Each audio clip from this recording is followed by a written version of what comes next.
NBC Sports Update.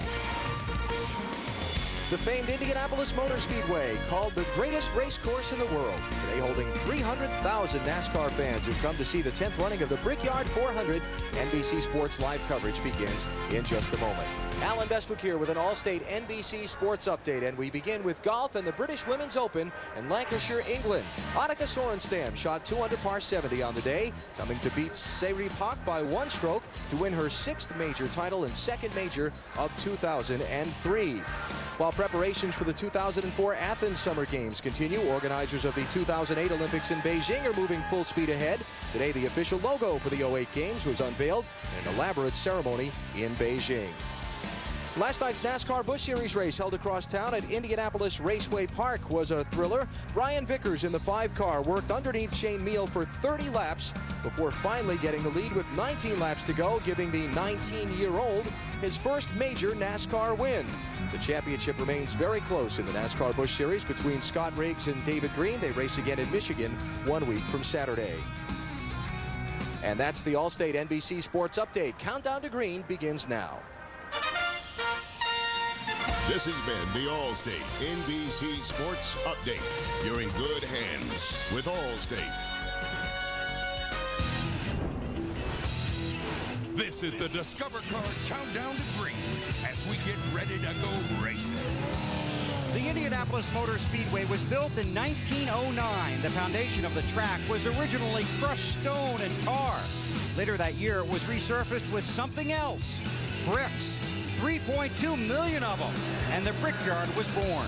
Today, 300,000 fans have come to the world's largest outdoor seating facility to see the stars of NASCAR compete at the world's most famous track. Welcome to Indianapolis. There's one word that makes racers race harder. Indianapolis. One place that makes winners legends. Indianapolis. One thought that keeps dreamers sleepless. Indianapolis. Where racers hope to catch lightning in a throttle. Jeff Gordon becomes a 3-time winner of the Brickyard 400. No moment is more special than winning, and no win is more special than Indy. I made history here. Today, a new man will look to do the same. Racing was born here. I was born here. These men know the thrill of winning. All year, we chased the championship. But only 6 have known the thrill of winning at Indianapolis. Today, we chase a dream. It's more than the yard of bricks. It's an accomplishment etched in stone. One victory can last a lifetime. Welcome to racing's most famous stage, Indianapolis, where hearts race faster than the cars, and the true challenge is to be called champion. Give me fuel, give me fire, give me double shot of time.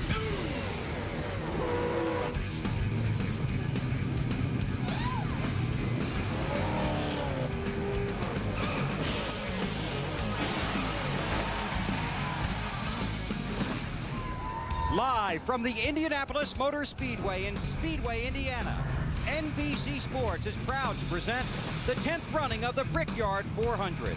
The stars of the Winston Cup Series know the road to the championship is 36 races long, and each week points are important. But if they are honest, most of these men will admit today the points do not matter. 35 weeks, the story is the race. This week, the story is the place. NASCAR is at Indianapolis. Our NBC race family welcomes you to the Brickyard. Hi, everybody. I'm Bill Weber in Victory Lane at the Indianapolis Motor Speedway. We are 400 miles from motorsports history. Who will it be? What man will be able to add his name to the legendary list of winners at Indianapolis? 52 teams came here. 43 made the field. 11 broke the one-year-old track record in qualifying, and now one man is set to lead them all to the green flag. The story starts at the front of the field, and we start with Matt Yoakum.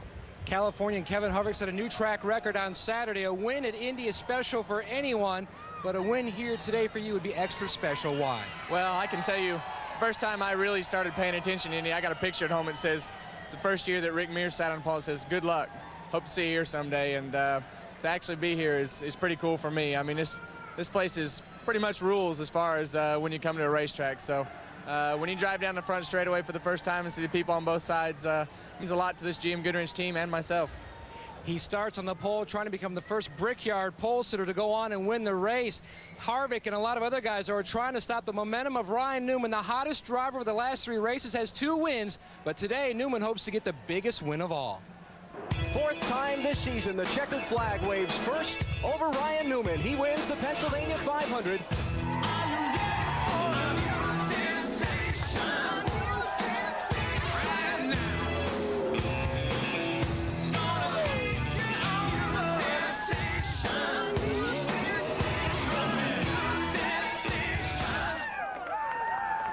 And Ryan Newman has both Indiana and open wheel roots. So Ryan, what would it mean to you to win here at Indianapolis? It'd be an awesome win. We just look forward to getting the opportunity. 160 laps is a long time, and you know, this racetrack changes quite a bit with temperature. So we'll see if we got a good package at the end, and hopefully we will. And it would be even bigger in a week when he would propose to his girlfriend, Chrissy, on last Tuesday. Let's go to Marty Snyder. Well, Dave, last year after final practice for this race, Bill Elliott had a special feeling that he could add his name to the list of winners here at Indianapolis. Of course, he did that. Bill, do you have the same feeling this morning? That's a very good question. I got the same car. Whether it has the same feeling or not, I don't know. It's hard to get the feel in the race car exactly like you want it. And the Dodge has run well here, and we qualified well. And now we just got to keep it up front and make it work. All right, Bill Elliott starts 3rd, while Dale Earnhardt Jr. starts 36. Jr. is one of NASCAR's superstars, trying to win one of its superstar races, and there's no doubt who all these race fans love.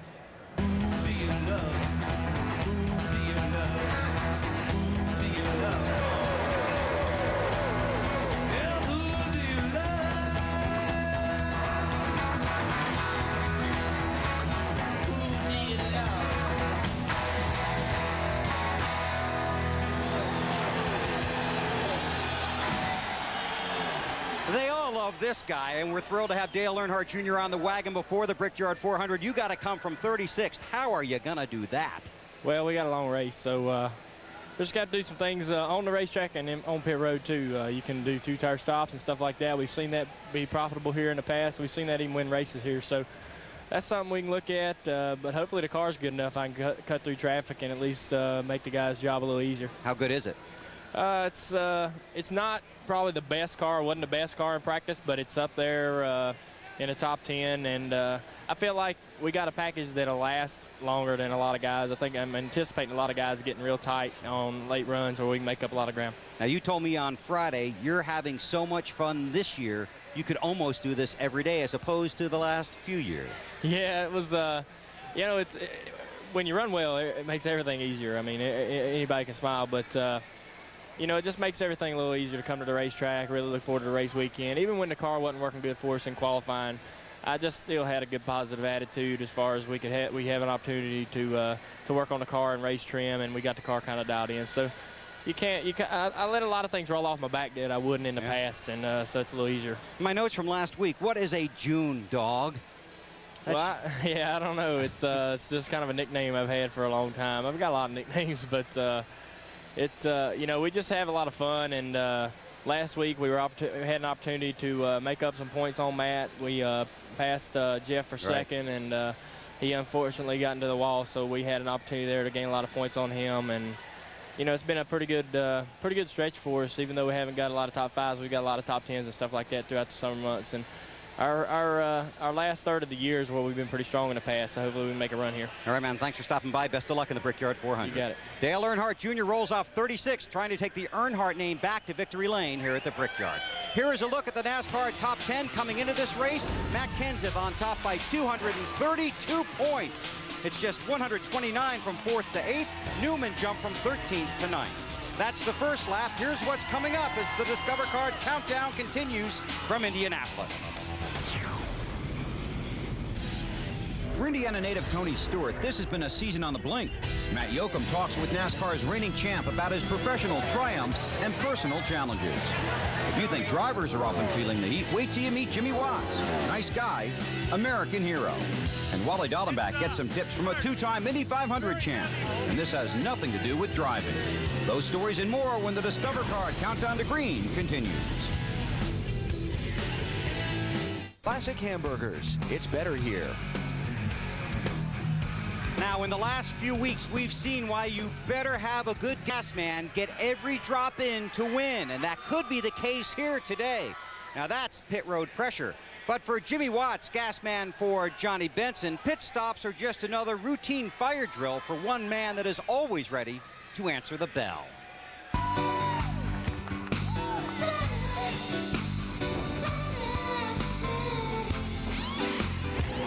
Racing is inherently dangerous, just like firefighting, and obviously the past couple of years it seems like it's come to the forefront more. Being a good firefighter means you have to be good and aggressive. There's not a lot of time to think. You say, okay, a fireman is going to work on a race team. Invariably, he becomes the gas man. Now, why is that? We like to play with fuel, I reckon.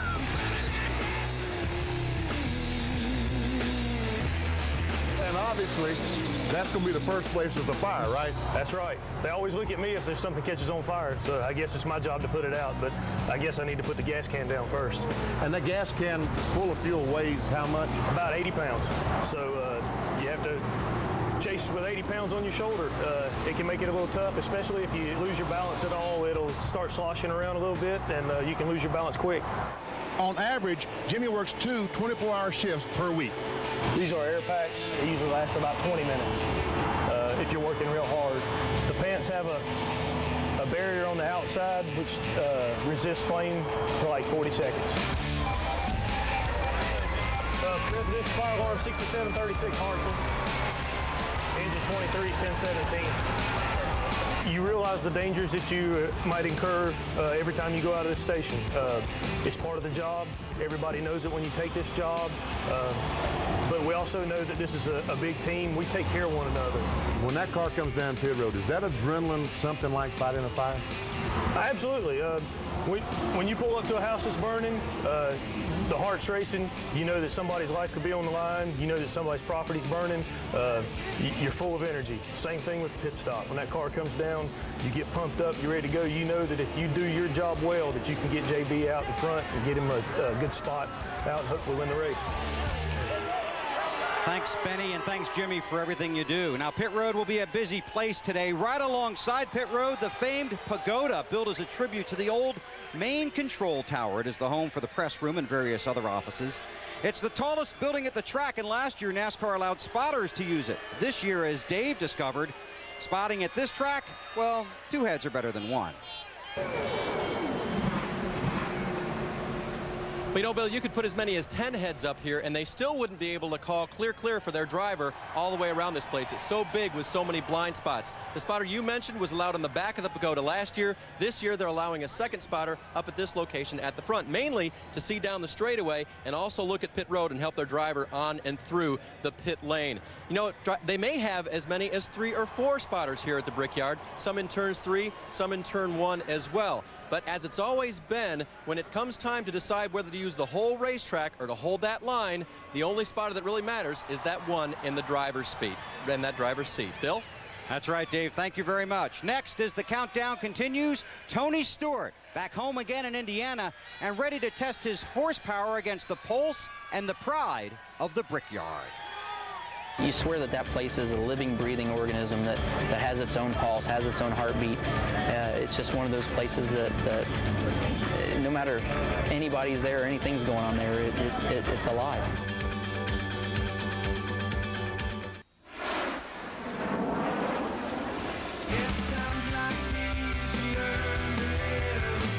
Bill Elliott joins the list of winners of the Brickyard 400 in Indy.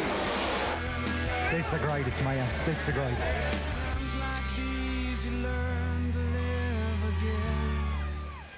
Defending Brickyard champion Bill Elliott starts 3rd today. Tony Stewart rolls off 15th. Now, Tony's personality and his passion have both made the sports page. He won the 2002 Winston Cup Championship with his talent, but probably got more headlines for his temper. He grew up just 45 minutes from this place, so imagine what it would be like for him to win here today.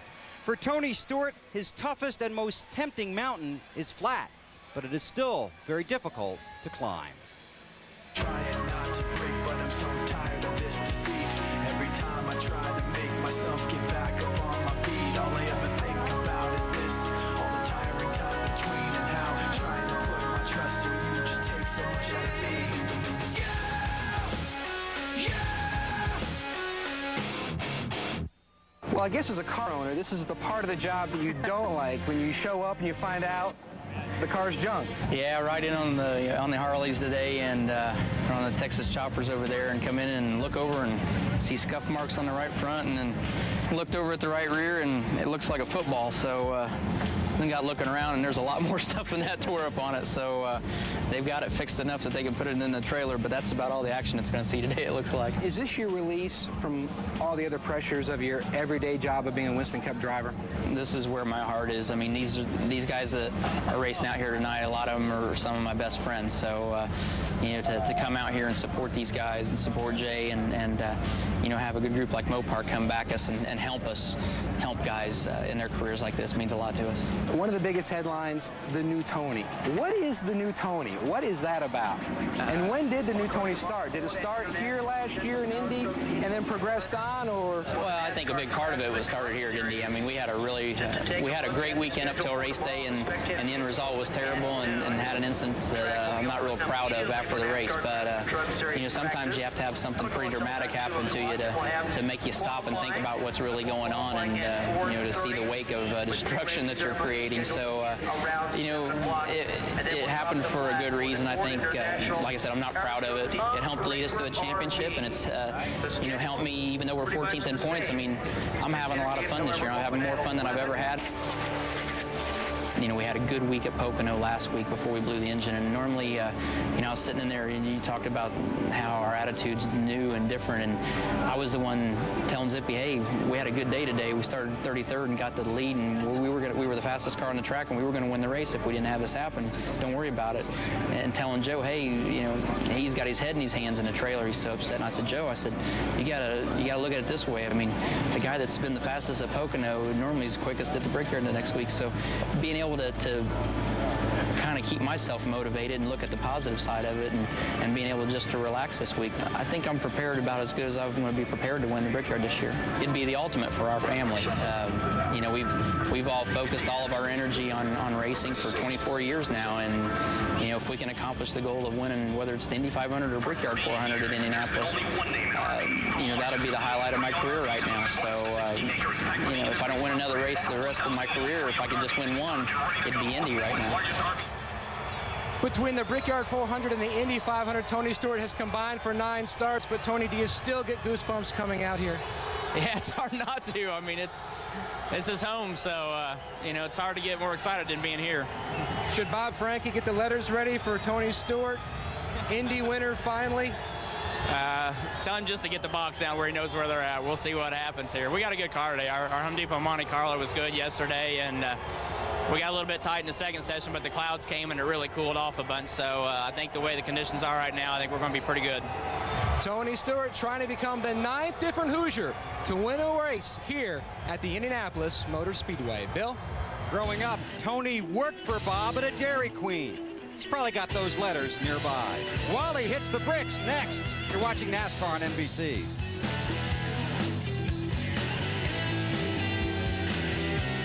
Wally Dallenbach knows all about the tradition-rich history of the Indianapolis Motor Speedway. Coming from a racing family, he spent every May here while he was growing up. Of course, there are those that would argue Wally never did grow up, but that's another show. Today, he has a look at the art of celebrating a victory at Indianapolis, where kissing the bricks just isn't enough.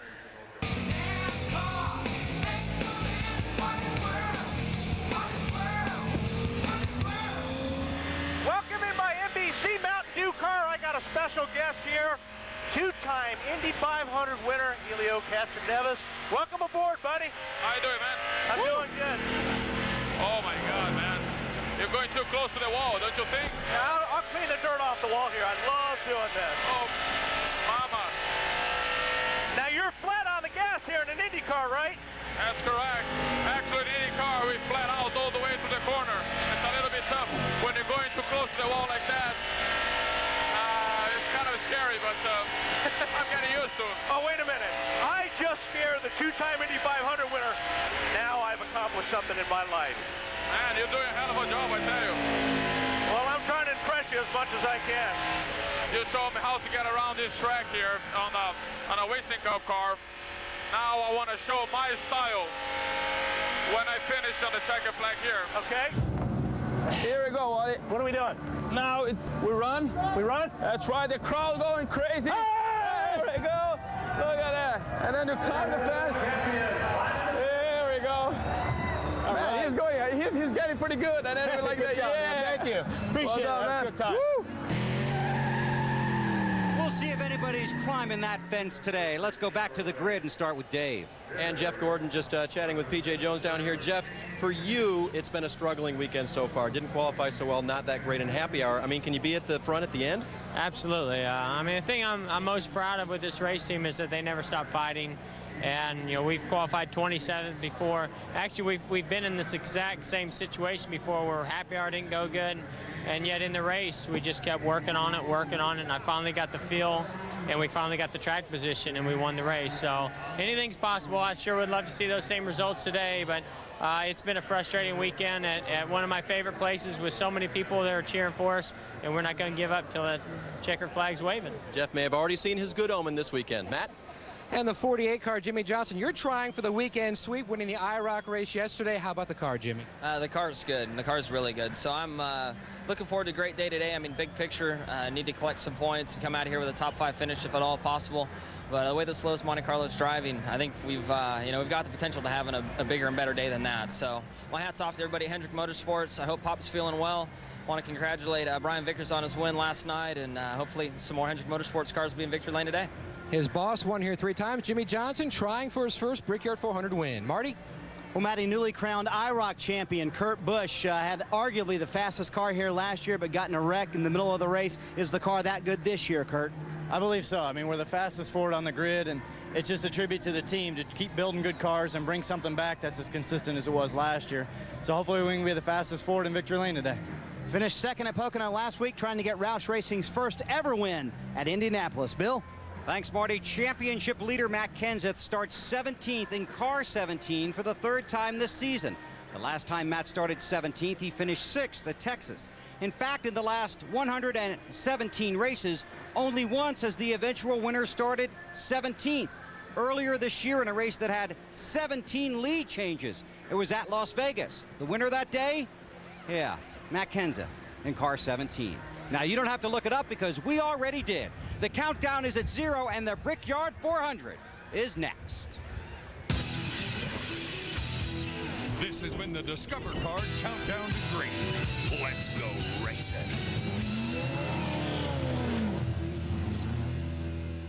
Down the back straightaway, I was in awe. It's just the coolest place there ever was built.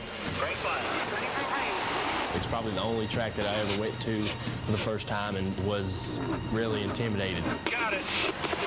I knew that night when I went home, that was one of those wins that you'll never forget. Jeff Gordon is about to write his name in the racing history books. You feel the history, you feel the prestige, and for me, I'm very fortunate where I also get to feel the excitement being a winner of that race.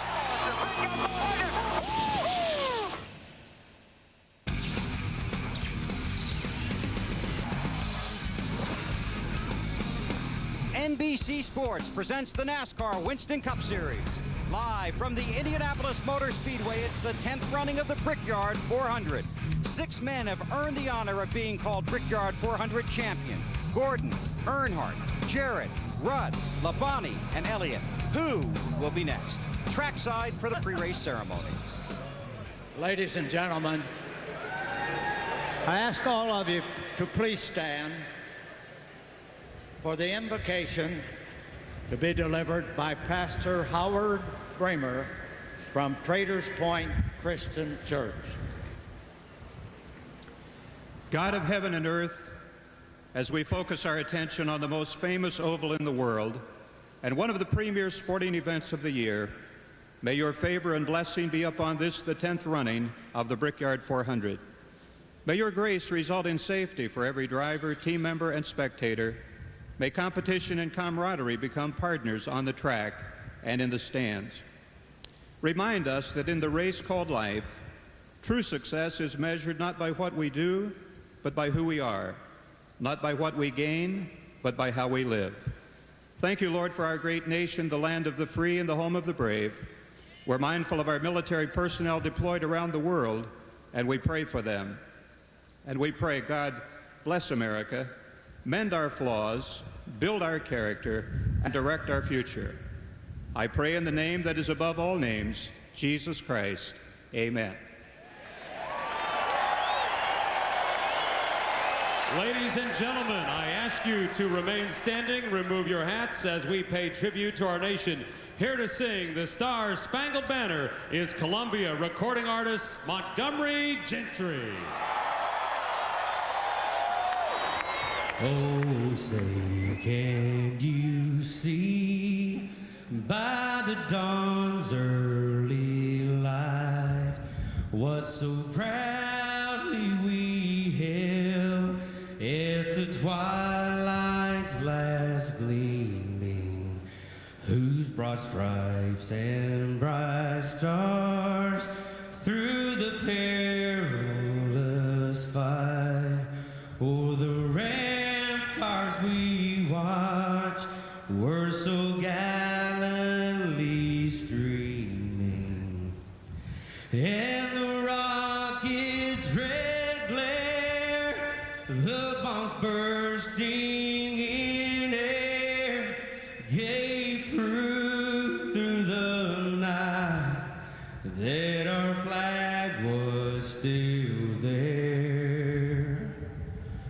Oh, say, does that star-spangled banner yet wave?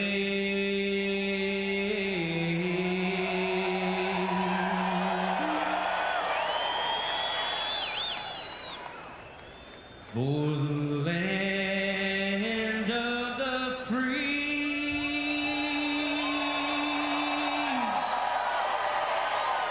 and the home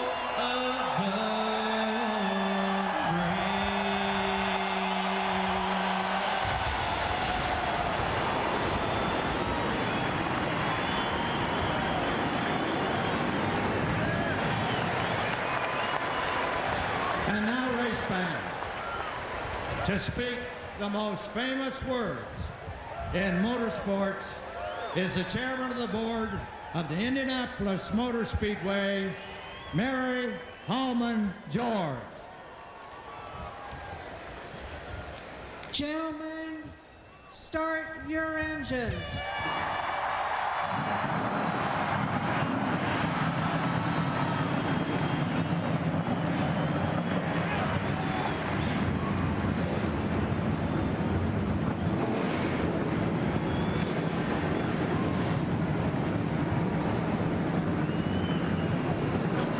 The Indianapolis Motor Speedway once again rumbles to life with the feeling of horsepower. We are 400 miles from motorsports history. Who will it be? We're glad you could join us for the Brickyard 400. And now we go across the track and up the stairs to the three men that will call the race for you today: Alan Bestwick, Wally Dallenbach, and Benny Parsons. Bill, thank you. Hello from Indianapolis. I could not think of anyone, given his and his family's history here, more qualified to tell you what it would mean to race and to win here at Indianapolis. This is where dreams are made of. I mean, there's a lot of drivers and a lot of crew guys in this place right now that were brought up around open wheel racing, and it's all about Indianapolis. And I'll guarantee you, if you ask those guys, if you only had one more race to win, or one race to win, they'd pick here the Brickyard 400. Benny, in the garage this morning, so much talk among drivers and crew chiefs about track position, trying to pass and get to the front. Dale Jr. starting 36th. How does he get there? I don't know. We've talked to Junior. We talked to Jeff Burton. He's starting 37th, and they're both convinced they can pass cars. They can race their way to the front. We all know that the crew chiefs are going to have to pull some kind of tricks. You're going to have to change 2 tires, fuel only at some point in time, trying to get those cars from the back to the front, and then try to race with them once they get track position. And we know they'll do whatever they have to get to the front, because this is Indy, as Wally said, a race every driver wants to win. The pageantry and the build-up, so much a part of the atmosphere here at Indianapolis Motor Speedway. The U.S. Army is here even. Black Hawk helicopters flying over this huge throng of 300,000 NASCAR fans just moments ago. The 400-mile journey to the checkered flag and a place in the history of this great speedway begins in just moments.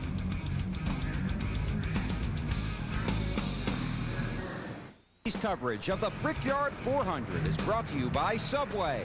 fresh-made sandwiches on fresh-baked bread. Subway, eat fresh. By the United States Army, an army of one. By Ford, if you haven't looked at Ford lately, look again. And by new Smirnoff Ice Triple Black, triple filtered for a crisp, clean bite. The Indianapolis Motor Speedway, an amazing sight. 300,000 fans on the premises, 224 acres just inside the infield of this massive track, and now 43 NASCAR Winston Cup drivers in their cars on track, getting ready to start the Brickyard 400. 65! Budweiser, the official beer of NASCAR, proud to sponsor the Bud Pole Award given to the fastest qualifier at each NASCAR Winston Cup race. Kevin Harvick sped to a new track record in qualifying Saturday, earning his first Bud Pole of the season. Since 1979, Anheuser-Busch has paid out more than $8 million as title sponsor of NASCAR's Pole Award program. And now the starting lineup for the 10th running of the Brickyard 400.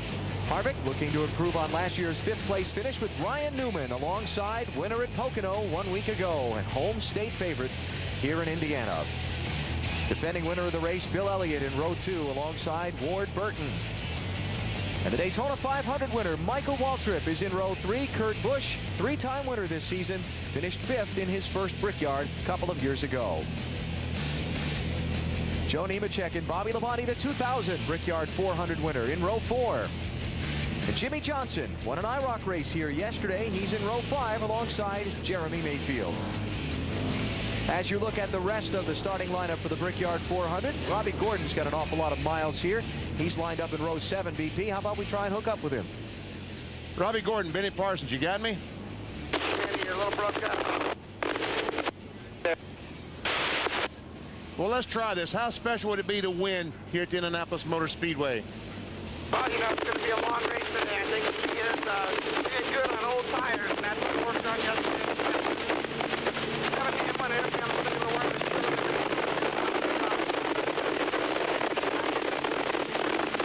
Here, we're going to work real hard, trying to get our new people coming down off of 2 and off of 4. All right, good luck, Robbie. Obviously, not very good communication. It's a long way around this place. Yes, it is. Probably farther from the antenna than anybody would be all year long. Rest of the starting grid for the Brickyard 400.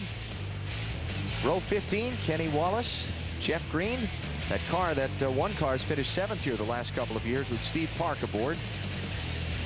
Jimmy Spencer and Todd Bodine toward the back of the field. How about Dale Jarrett, former 2-time Brickyard 400 winner, only able to qualify back in row 17. You know, on that radio deal, BP, sometimes it used to be the crew chief would have to talk to the spotter who was up on top to talk to us in the backstretch because it was so far over there. Couldn't get the reception. Drivers in provisional land had to get in via the owner points. Larry Foyt crashed in qualifying yesterday, but got one of the final spots in the field. And the final place on the grid went to Derek Cope, former Daytona 500 winner. Here's the heartbreak list. Those who came and were unable to get into the field for this race, including Ken Schrader, breaking a long streak of consecutive starts that goes back to 1984. And speaking of heartbreak, how about John Andretti? Qualified 11th in a Dale Earnhardt Incorporated car. They found a problem with the engine this morning. He's got it dropped to the back of the field because they changed motors, and that violates NASCAR's 1 engine per weekend rule. Getting word that Elliott Sadler left a little bit of oil or something underneath his car when he pulled away from his position on the grid, which was along the front straightaway here. Wow, well, a lot of oil.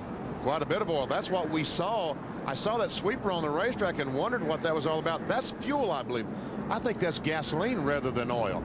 I think that they put that cold gasoline inside the tank. It goes out there in the sun, expands, yeah. and comes out. Yeah. That's John Andretti's car you see right of screen falling to the back of the field. Final stories from pit road as we're 1 lap away from the green flag. Dave? Well, Alan, last year Bobby Labonte had a boxed-in pit stall further down pit road that the team felt cost him a chance at victory. This year, nobody pitting in front of him. This is a gap, and Bobby will have a clean exit off of pit road today. To Marty Snyder. Well, Dave, a tumultuous week for the two-bunch. Rusty Wallace was openly critical of his race team after last week's race at Pocono for what he considered bad calls late in the race. Now, Billy Wilburn, the crew chief, and Rusty met on Tuesday, kind of came to the conclusion there's no reason for this team not to take chances this year. As far as the car, better than it was, according to Rusty, last year when he finished second. Billy told me this morning, I will run him out of gas if that's what it takes to win the race. Matt Kent is very confident about his race car. Sits 17th on the grid. He finished third here 1 year ago, but today it's not about the points, it's about the race. Usually calm and quiet, but he told his wife Katie yesterday, if by chance we get lucky and win the Brickyard 400, when we get to victory lane, I'll grab the trophy, pass it to you, and you run with it because they only give out one. I want to make sure we take it home with us. Bill? In row 14, Casey Atwood and Casey Mears. The deepest any Brickyard winner has started, row 14. The name Mears is familiar to Indy 500 fans. Casey's uncle, Rick, won that race 4 times. But Casey's a rookie, 25 years old, just 20 starts, his best finish 15th. Right now, he's living the dream of racing in Indianapolis, one of 11 guys in this field that have never won a Winston Cup race. Will it be a veteran in victory lane, or will the magic that swirls around the Brickyard give us one of racing's most exhilarating moments? A first-time winner. Let's watch. Coming to the green, 160 laps around this 2.5-mile track to make up the 400-mile distance. Some $8 million in prize money on the line today, but more importantly, a place in the history of this great track for winning at Indy. Yes, sir. This is big. The canyon of fans that presents itself to the drivers coming down the front straightaway. They all talk about it, what a thrill it is to go racing down with grandstands on both sides of the track. Yeah, it is. It's especially down the front straightaway. It's like going through a tunnel at 200 mile an hour. Ready, BP? I'm ready. Can these two cars get side by side through turn 1? I believe they'll at least try. Pace car is off. 300,000 fans are on their feet, and the 10th running of the Brickyard 400 is about to get underway at Indianapolis.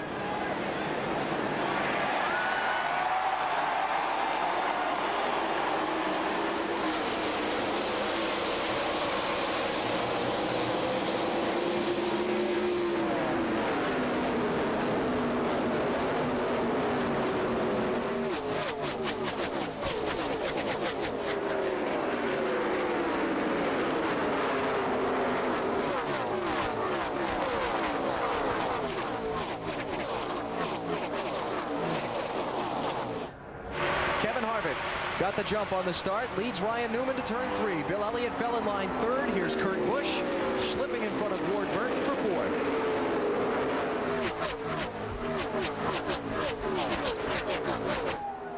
It's one of those racetracks. You really need to get in single file as fast as you can, because if you run side by side like these guys in the back, the guys that are single filed out in front of you are going to leave you.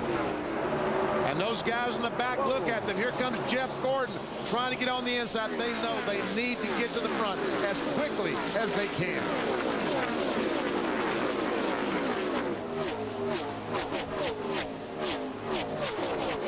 Elliott Sadler working on Jeff Gordon. What about Elliott Sadler's car, Dave? I checked in their pit, Alan. They said that they believe it was just an overfilled situation. That was overflow oil on the track. They don't think it's a problem. At least they're hoping it's not. And here comes Biffle on the inside, trying to get by Gordon and Elliott Sadler, trying to make it 3 wide. Good run. Good run. That's for 13th place. And that's the key right there. See if you can stay on the inside to the 4th turn here. It should be the 16 car's corner, but boy, Gordon hung tight. Up front, Bill Elliott taking 2nd place away from Ryan Newman. And when you talk to the guys in the garage here this morning, that was a car number that you heard a great deal about. Car 9 is really fast today. Car 42 is really fast today. Matt, how about the 9 car? Benny, one thing that this team learned in the final practice session yesterday was something they struggled with last week at Pocono. They gave up too much time from the get-go. When the car finally came in, they were too far back track position-wise to make up that room. They felt like they found what this car needs air pressure-wise to be good from the get-go, and that's what you're seeing right now. Elliott on the move. Yeah, you don't want to give up too much at the beginning of the run. and have the car really, really good at the end of the run, because like Matt says, if you give up 6 or 7 seconds for those tires to come in, then you've lost all that track position. So you have to have a car that's pretty good all the time and doesn't fall off. Bill Elliott led 93 of the 160 laps en route to his victory in this race 1 year ago. Wonder how long this camera will last. Yeah, the one there down the inside apron. Yeah.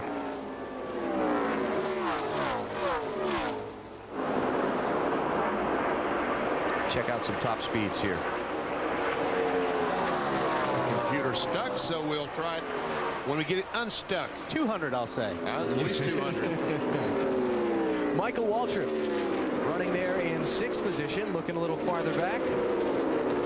And a big knot of cars from Jeff Burton on back. There's Jeff Burton, and he started 37th and worked his way already up to the 28th position. And here comes Junior trying to work his way to the front. Goes by Jeremy Mayfield. Is that Jeremy or Casey Atwood? That was Jeremy, who has fallen back a good bit from the 10th position where he qualified. And here we ride with Dale Jr. You've got to get your car to stay on the bottom. If your nose of the car is sticking, which it looks like the 8 car is, you're able to turn underneath the guy, getting off the corner, see if he can work over on the AOL car here, right here.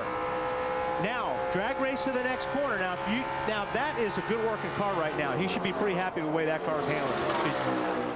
The front of that car is stuck to the racetrack, and that's the key to getting around Indianapolis fast. And passing cars. And passing cars. We see Junior 194 miles per hour as he entered turn 3 in traffic. So he's taken 28th place away from Steve Park, but here's the problem he's got now. You saw where the leaders just came through, and we're still looking back to find Junior.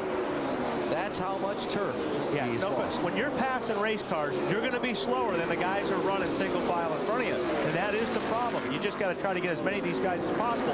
Hope for a yellow. Get back, take that opportunity to make all that time back up and then take another run at him.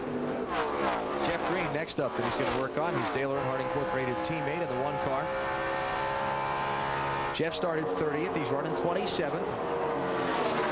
And Junior started 36th, and he is about to take that 27th spot away. How about the 8 car, Marty? Pretty good so far, Alan. One of their challenges in happy hour yesterday is that Junior was too tight.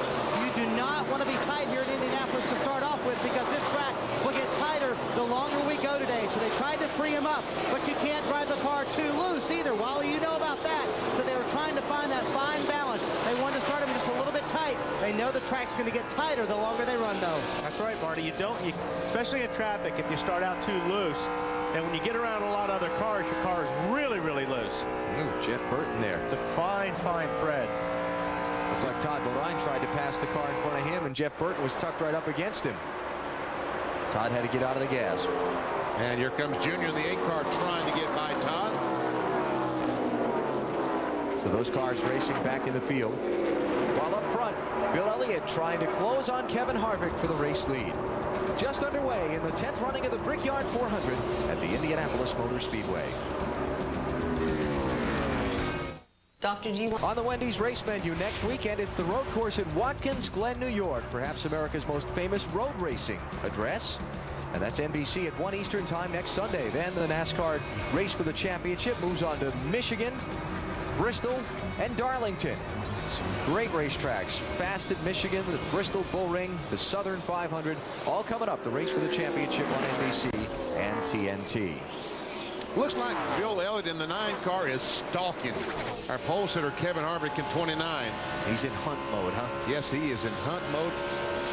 Well, this is right where Bill Elliott is right when you get into that situation where you don't have the air on the nose of your car, and it's difficult to get any closer or make that pass. It looks like Bill can really close up on him, but then he's losing the nose and he can't make the pass. What do you think, Matt? Wally, that's exactly what his spotter, Busch Series driver Tim Fita was telling Bill. Just to get that nose in clean air and you will take off. And he's trying to run as low as he possibly can in the corner, trying to get a little bit of air on that left front to help him turn the car. But Harvick is going down there pretty low as well. Watch Harvick as he dips below that white line Doesn't give Bill Elliott much room to get some air. Yeah, there's not a whole lot to work with on this racetrack because really it is a narrow racetrack compared to some other tracks that we run on. And you have to use every single inch of it, especially coming off the corners. And Harvick almost touched that wall on turn 2 that time, trying to use the entire racetrack. So while Elliott continues to hunt the lead on Kevin Harvick, guy who's on the move and picking up spots is Tony Stewart. You see a lot of empty racetrack behind Tony. He was right in the group of cars that's now behind him a few laps ago, Bill. He's cleared them and set sail. He has moved to the front from his 15th starting position, continuing to pass cars, but he did call in that the engine is popping. So they'll be watching for that. Then a few laps later, he said, if we can get rid of that engine popping, we can win that race. In communications just moments ago with his crew. Well, I say he was running by himself there so he could make that really late entry into turn 1. Something you can't do when you're following those other cars. Engine popping. Would just be a little exhaust noise? Or? It sounds to me like some kind of electrical problem. Now he's got the other ignition box. He probably already tried to see if it would take that popping away. Whoa, check this out. Mirror driving there, maybe. Jeff Gordon and Jamie McMurray, 24 and 42 by Sterling Marlin and Ward Burton. 22 driver losing 4 positions there on that last lap. And that 42 car, Jamie McMurray, when you, again, talking about drivers who can win the race today, his name came up as often as Bill Elliott's.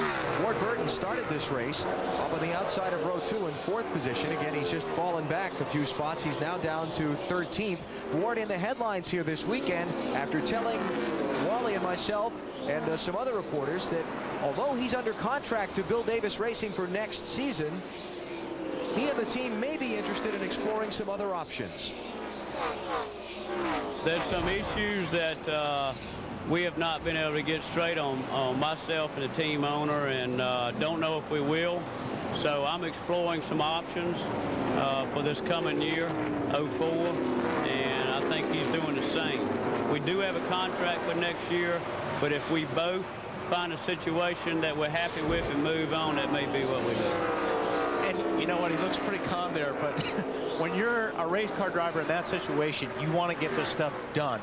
And there's a lot of things happening right now in the garage area, so you don't want to wait. That's why Ward wanted to get out there and put his name out there, because opportunities, they go away. They go away real quick. Yep. It's Bobby Labonte passing Ward there for 13th position and kicking the 22 car back to 14th. Bobby, a former Brickyard 400 winner. Started in 8th position, lost some ground in the opening laps, but Bill, he's starting to try and chip his way back up. Working on it, and Benny, you were there this morning. We were talking to Michael McSwain. He said they made a number of changes on the car. In fact, they did a lot of paperwork trying to work on the entry, on the car's entry into the turns. They went back and looked at Tony Stewart notes. They looked back at some old Bobby Labonte notes. They made the changes, and Benny, Fatback told us he'd know by about lap 5 if they made the right changes. So I went down and asked him, and he just held up his hand and said, give me 5 more laps, I'll let you know. So he still doesn't know. It looks to me like he's okay, Bill. He faded back a little bit, but now he's marching his way back towards the front. Looks like it might be one of those deals, Benny, where it gets better the longer it goes, and maybe that's why he wanted those 5 more laps before he'd answer any questions. That's right, Bill. That's what we talked about, Wally. You talked about just before, that you can't be too good at the end of the long run because you give up too much the early part of the run. Exactly. Nothing's changed up front. Kevin Harvick still the leader. Bill Elliott still chasing him.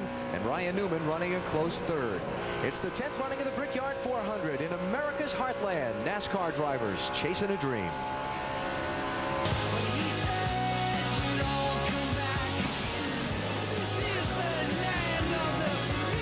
When you drive down the front straightaway for the first time and see the people on both sides, pretty much rules.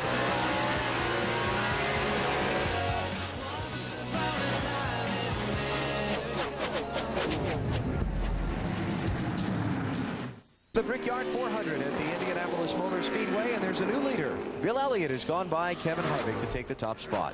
I guess Bill finally made a run at him.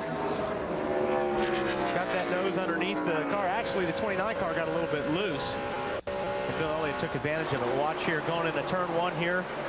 See, the 29 car gets a little bit loose right in here. And that's where you see Bill Elliott really takes a jump at him and then gets a nose underneath the car. Almost lost another spot here to Ryan Newman because he was fighting with Bill Elliott on the outside, and Newman tried squeaking down the inside. But Harvick had the momentum there on the outside and kept the position.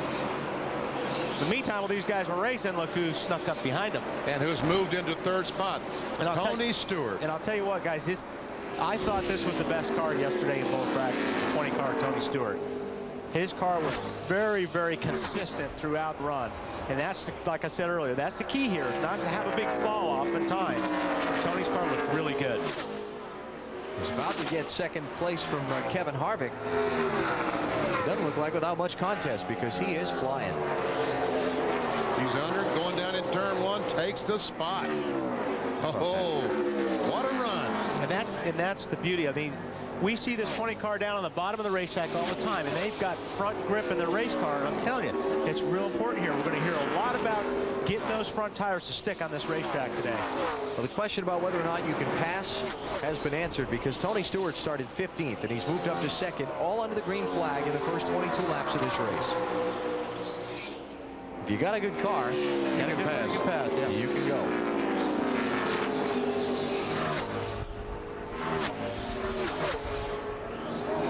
So Stewart now has a deficit of a second and a half to make up to catch leader Bill Elliott as you see his scoring serial. 20 laps of 160 are complete in the Brickyard 400 at the Indianapolis Motor Speedway. Indiana fans have just leapt to their feet at the Indianapolis Motor Speedway. Tony Stewart has just passed Bill Elliott for the top spot in the Brickyard 400. And looked easy too. And not only did he pass him, he's just in one straightaway has driven away from him. Going down in turn one, Stewart gets that position on the inside. Nothing Elliott can do except, okay, Tony, go ahead. And for him to pull out where he did, BP, that's horsepower right there. Those Gibbs cars are making some big horsepower. I saw it in Pocono, and you can see it right there. When you can pull up on a car and pass them before you get to the corner, that's ponies. There's a but that goes on the end of your statement there. They got to go the distance. That's right. Last weekend they were making big horsepower at Pocono, another similar flat 2.5 mile track, and both engines blew up before they got to the checkered flag. Did they make it 400 miles though? I don't think Tony made it 400 miles. Bobby Labonte might have. Okay, well, I can look that up if you give me a second. I'd love for you to look that up. All right, we'll do that. But Tony Stewart is now the third different driver to lead the Brickyard 400. Interesting, in last year's race, Bill Elliott led 93 laps. Tony Stewart led 43 laps. That was 136 to the 160 between them. Now, Jimmy Johnson, Robbie Gordon here. It looks like, what's that coming off of, PP? Is that off a... Robbie got loose there. Oh, man. And the 48 car was right there. That was really nothing intentional. That was just Robbie saving the car.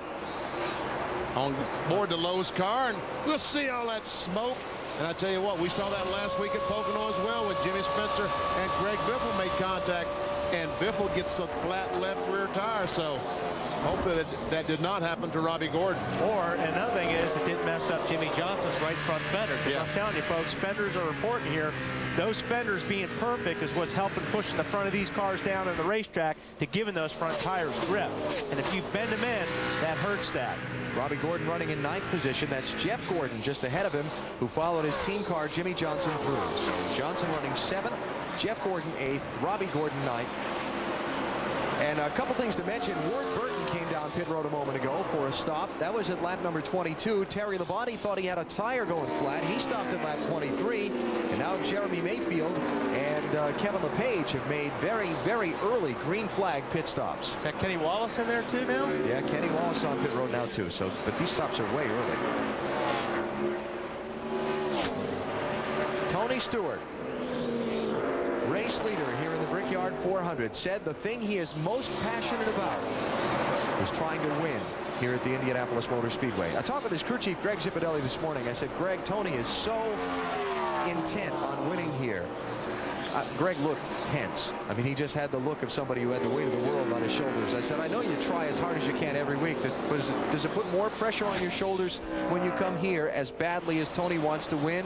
He said, yeah. this is different. This is a different place. This means a lot. Like I said, there are certain guys in this field that this is the Indianapolis Motor Speedway, and this was the event. This is the racetrack, and there's a lot of pressure on drivers. What do you think, Bill Weber? Well, just about what's going on here so far today. Remember, he had that popping sound? That was when he was not at full throttle. Well, a few laps ago, he changed ignition boxes. That got rid of the popping sound, and then he called his crew before he passed Bill Elliott and said, send a note to the front and tell him I'm on my way. He's already there. Note has been delivered, Bill. So it was the ignition box that was causing the popping. The problem is now that he doesn't have a spare. They have 2 ignition boxes in the car for emergency use. Well, they should run 400 miles. Yeah.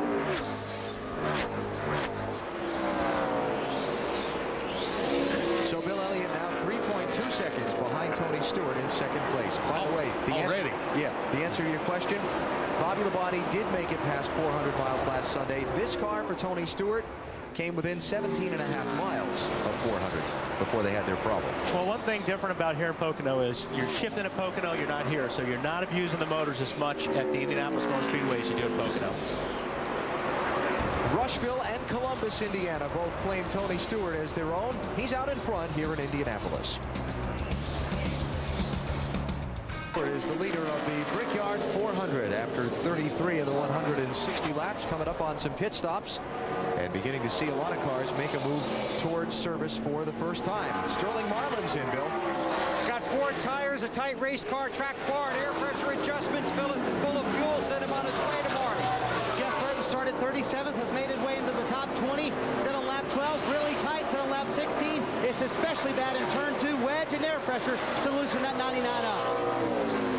Bobby Labonte leaving pit road along with Sterling Marlin. Jamie McMurray has just given up a top 5 spot to come in for his pit stop.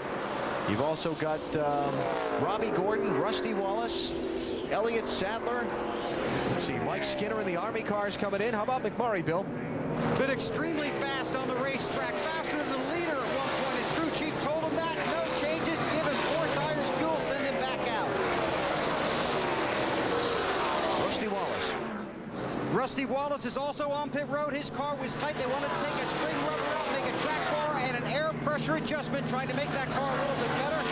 Rusty has Roger Penske starting for him in turn 1, in addition to the other spotters that Dave talked about on countdown to green. A little bit of trouble on the left rear. Here comes the leader, Tony Stewart in, Bill. And he has told his crew, good car, no changes.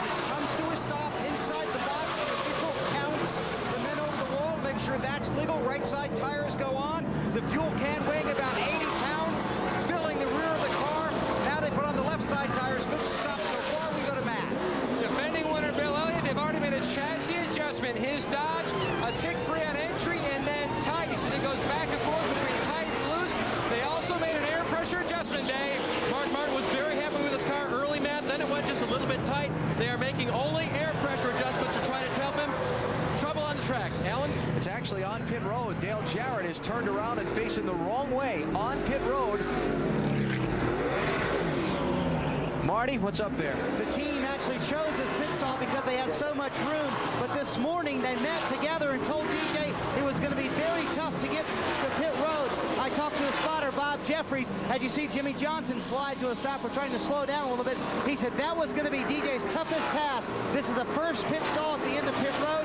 He had to get low down, then got spun around. Too much rear brake in the car, probably, wouldn't you say, Wally? Yeah, that's especially if these cars are tight here, Marty. If you've got a tight race car, you're going to dial rear brake in to help loosen the car up. But you've got to remember that when you're making pit stop, because when you come down pit lane and jump on those brakes, you've got a lot of rear brake in the car, and that's going to spin you out. The caution is coming out. The caution is coming out because of the situation on pit road involving Dale Jarrett's car. There is apparently a crewman down there, and they are putting the caution out so they can close the pit road. Well, I wonder if any of these cars, we've had cars. We got the guy right there along the wall there that they're working on. So the caution is out so they can close the pit road, keep any more cars from coming down, and move some rescue workers onto pit road to further attend to the injured crew member. Good move. So yellow for the first time in the Brickyard 400. There's Phil Horton, the white guy in the white shirt, the pit crew trainer and also coordinator for the 88 UPS team.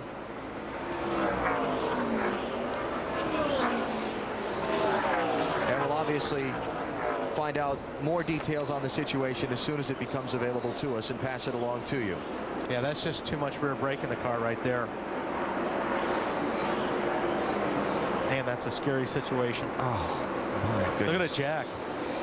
Look at the jack, and they going toward the, and the official just calmly, but look at the damage to the right front. That's from hitting the wall. Get into the wall there, yeah.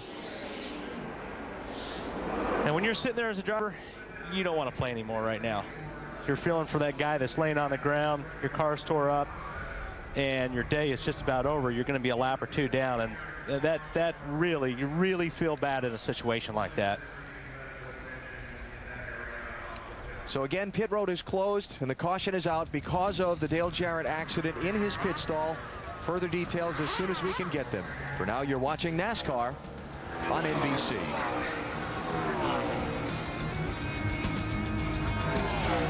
At the Indianapolis Motor Speedway, the caution flag is out for the first time in the race. The caution came out because Dale Jarrett's car spun coming into pit road and went through his pit box backwards, colliding with one of the members of his pit crew. We're waiting for NASCAR to confirm the identity of the pit crewman for us, and we'll get any status that we can on injuries as soon as possible. Jeff Gordon is, yeah, go ahead, Benny. Pit road is closed, but Jeff Gordon, he doesn't have any choice. He doesn't have any choice, does he, Bill? Had no choice at all. In fact, they'd already alerted Jimmy Johnson that they might have to push him if he ran out of fuel. Now, Matt Kenseth is still out on the track. He may already be out of fuel. Meanwhile, Gordon is on pit road. Said his car was a little loose, but good in traffic. Make a chassis adjustment, give him 4 tires, and watch for this all day. Get as much fuel as you possibly can into these cars. This could be a fuel mileage affair down the stretch. You want to get every mile you can. You'll have to go to the tail end of the longest line for pitting when pit road was closed. And that today could be a long, long ways back. Yeah. Man, oh man. And that's one of those things we talked about earlier, BP, the track position. All you have to have is one little thing like that can ruin your day for a victory. He started 19th, had worked his way up into the top 10, and is now to go back at least to 19th again, maybe even 30th. Yeah, he was the leader when the caution came out. He was the #1 car until he just pulled off there. So now it's going to cost him a lot of ground. Matt? The 97 team, they are almost out of gas as well. In fact, Kurt Busch told his spotter, tell Kenseth, who's right behind me, we may need a push. They said, he's in the same boat. He said, well, tell the 6. We both may be in trouble. And also, Kurt Busch cannot see the flag at the end of pit road. He was hoping that it wasn't green the last time by because he missed it. I don't think he missed it being green. No, he didn't. Pit road is still closed.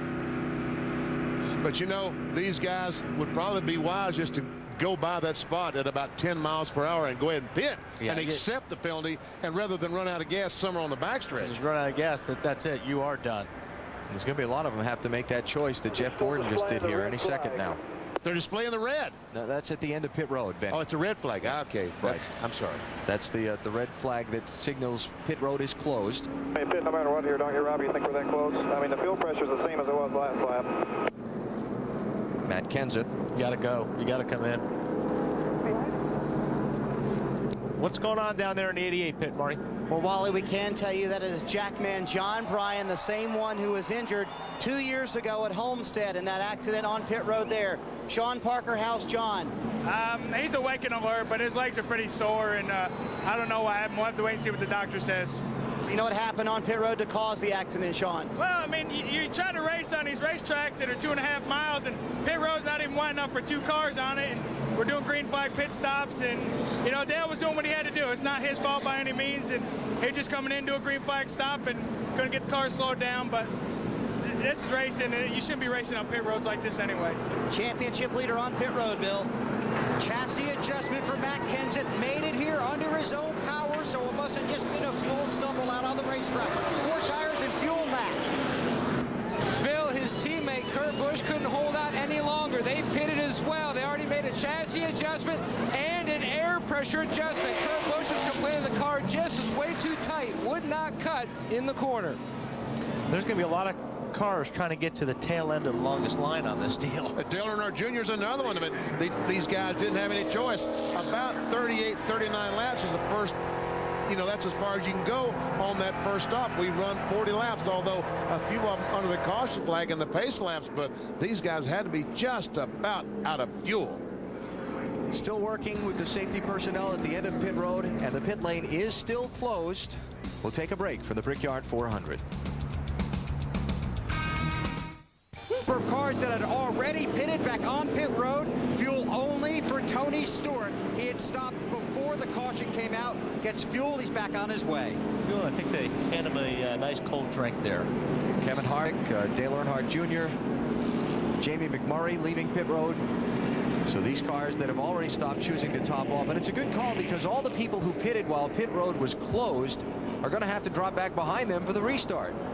Now NASCAR's going to have their hands full sorting this one out. We are still under caution. Brian Newman being shown as the leader. We broke away from the commercial to bring you the pit stops, so let's go finish up our business. You're watching NASCAR on NBC. Herman and Sherman Smith lost 100 pounds each with the help of Subway low-fat sandwiches. 300,000 fans on hand here today to watch its 10th running, and you're seeing it live on NBC Sports. Under caution for the first time in this race, the field had just begun a series of green flag pit stops when Dale Jarrett lost control of his car, coming to pit road to one of the first stalls up at the pit entrance. And he's running 130, 40 miles per hour, tries to slow down to 55 to get in his pit. As Wally said, the rear brakes locked up, and backwards he goes, but meanwhile he makes contact with his jack man, John Bryan, and you see his jack going on down pit road. Let's go on board with DJ and listen. Right over here, right over here, right over here.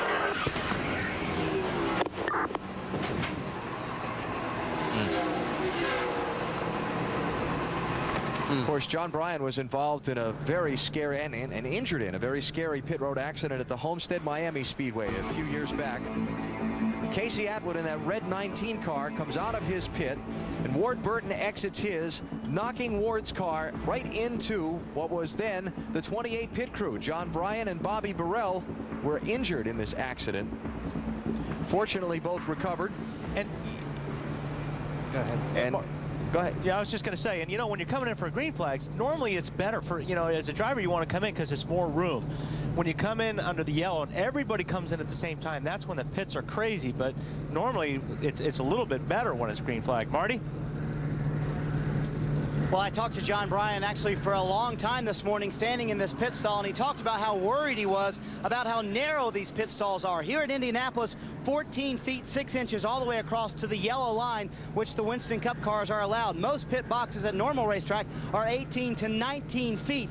Doesn't allow anyone much room to work, especially the jackman. But this was not a case of that. John also said that safety of guys on pit road is the responsibility of the driver, not blaming what happened on Dale Jarrett. Dale didn't have much to do because he had the first pit stall coming in on pit road. So a lot of things came together to make this happen, but John was worried about the safety of all the people on pit road before this race even started because of these narrow pit boxes here at Indianapolis.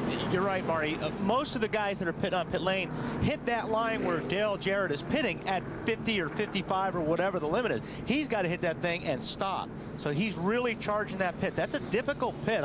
You know, that's not one of those places normally you want to pick, except for it's empty getting in, so you've got a clear spot coming in. Marty was talking about 14 feet 6 inches to the yellow line. We're talking about in here, the yellow line from pit wall out to the yellow line.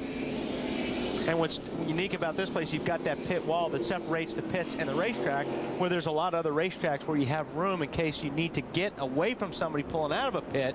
You can get in the grass a little bit, but not here in Indianapolis. And of course, the accident at Homestead that we showed you a few years ago was responsible for crew members being required to wear helmets on pit road now. And Bobby Burrell, you talked about, is changing the tires on the Zero car today. The field is coming to the restart. You see Jeff Gordon being passed by a number of cars. As Dale Jr. The people who came in while pit road is closed have to restart at the end of the line, so they're trying to get them all lined up in the proper order. Our NASCAR Busch Series update. Thrilling race last night at Indianapolis Raceway Park. Short track across town. Brian Vickers with his first NASCAR Busch Series win. Driving for Hendrick Motorsports. Congratulations to him. And a tight championship race. Tight. Very tight. As they head to Michigan a week from Saturday. Carl Edwards, the Missourian, with his second win of the season, driving for Roush Racing. Also at IRP that Friday night, and another great championship fight for the NASCAR Craftsman Truck Series. Marty. Guys, real quick, good things always come out of bad things. As you mentioned, Alan, one of the great things to come out of that accident at Homestead, that all the crew members on pit road wear helmets. This is a piece of the helmet that fell off of John Bryan's just a moment ago. It cracked when he hit the wall. Imagine what could have happened if that helmet would not have been on. Just so thankful that we have these today. And that's actually a part of the visor, isn't it, Marty? It is a part of the visor, the front visor on the right side, Wally. Getting set to go. There you see the retard line. That's where these cars must wait until they get to there to hit the accelerator. It's somewhere in that area. Now, that's not a precise spot, but if right now, if he would have jumped hit the accelerator, NASCAR would black flag him for being too soon. The leader of the race is Ryan Newman, but he is not the first car at the head of the field. Robbie Gordon was the first car at the head of the field. He is what we call tail end of the lead lap. He had pitted under the green flag. Pace car came out, picked up the leaders. Other guys pulled off the pit. That put Robbie up behind the pace car, but literally 2.5 miles behind leader Ryan Newman. Robbie's praying for a yellow right now. It's a bunch of these other guys as well, because that's a lot of ground to make up on the racetrack under the green. Well, they're working on the yellow flag just as hard as they can. Rusty Wallace with a bold move to the inside. And puts Tony Stewart on the outside about 2 or 3 wide. This is for the lead, remember.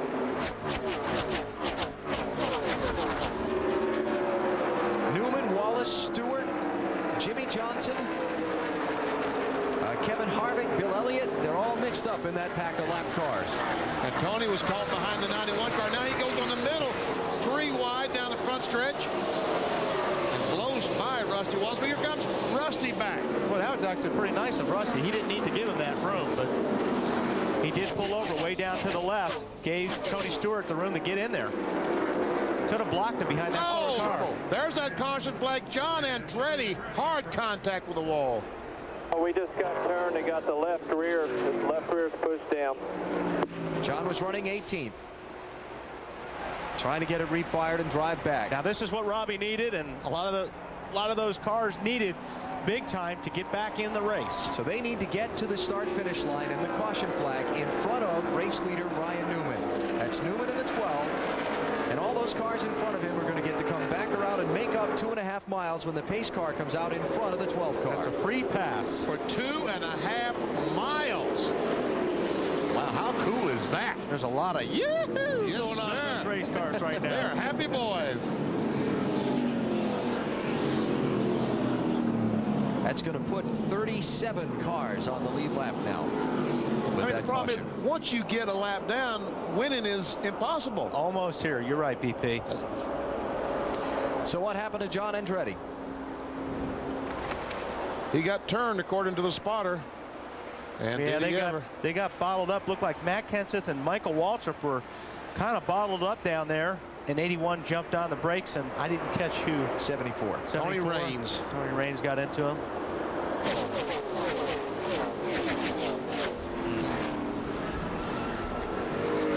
So what started out to be a great weekend, John qualifying 11th for that Dale Earnhardt Incorporated car, had to drop to the back for an engine change. Now he's going to the garage. Well, I had a really nice time tonight. Me too.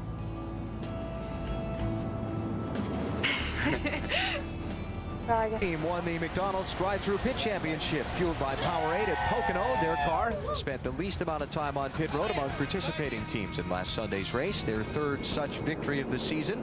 Michael Waltrip's team continuing to lead the season-long standings in the McDonald's Powerade pit crew competition. That's going to make some nice DEI conversation. Those two guys leading the challenge. Marty? And guys, a very beneficial caution for Dale Earnhardt Jr. last time. They had left a lug loose on the right rear. He immediately said, guys, we got a vibration and a problem. Came in, put 4 tires on, vibration gone now. Boy, that's dodging a bullet. Oh, man. Because that would have been a big problem. He'd have to come back in.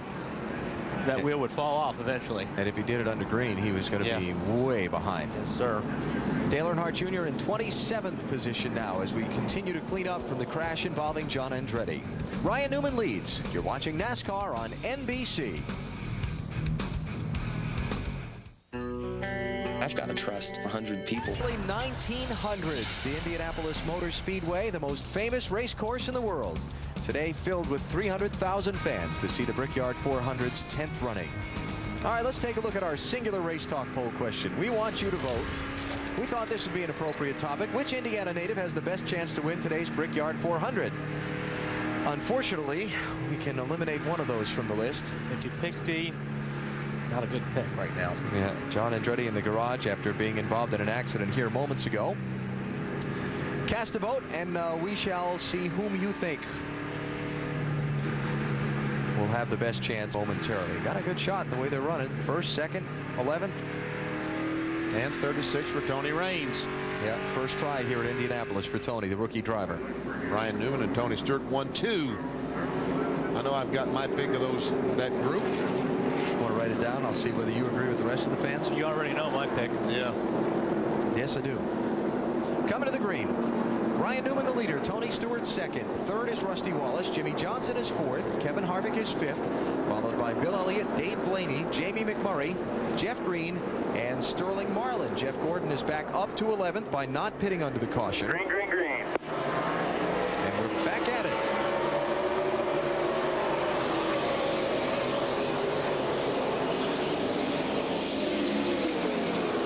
Rusty Wallace caught a tough break. Having to go by the lap car on the outside down in turn 1, lost 3 or 4 car lengths.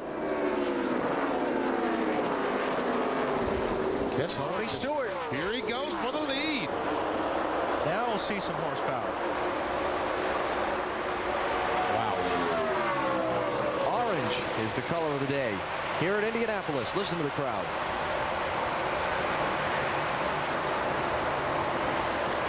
See that 12 car losing nose right there? Just gets behind the 20 car, catches some of that what we call dirty air, or loses the air downforce on the nose of his car and will not turn properly. Just slid right up the racetrack.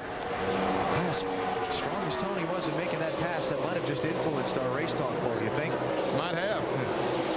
Hey, he radioed in a little while ago that when he switched ignition boxes and the car took off, it was like winning the lottery. What do you think it'd be like if he won the race? Better than winning the lottery, yeah. Better than winning the lottery for Tony Stewart. So Stewart leading the Brickyard 400 for the second time today. Top 4 tightly bunched together. Kevin Harvick just a few lengths back in 5th. Ooh, Rusty. 2 car pushing up a little bit off the bottom there. Oh, maybe Jimmy Johnson was going to be able to jump under him. Jimmy Johnson smiling right now. Do that one more time, Rusty.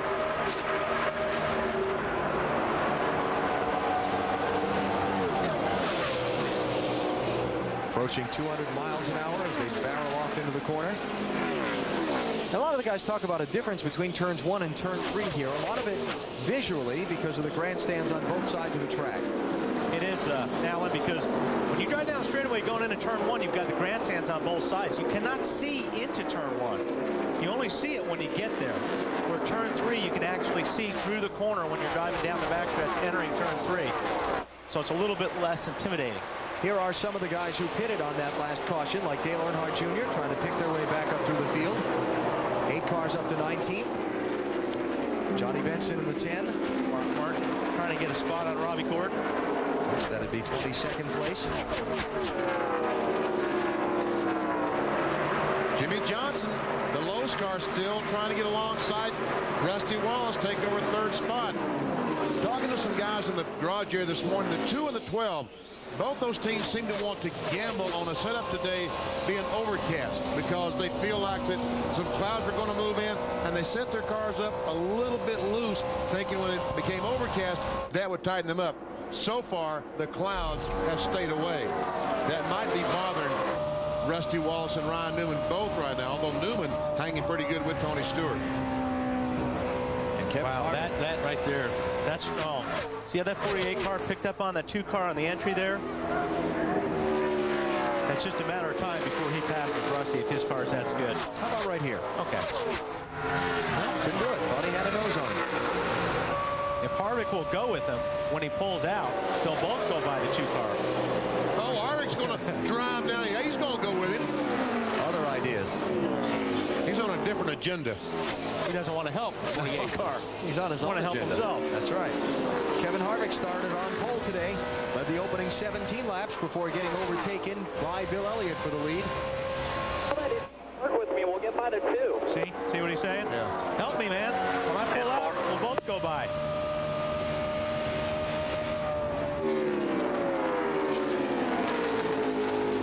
Rusty Wallace, what a record here at Indianapolis. He's finished second 2 of the last 3 years.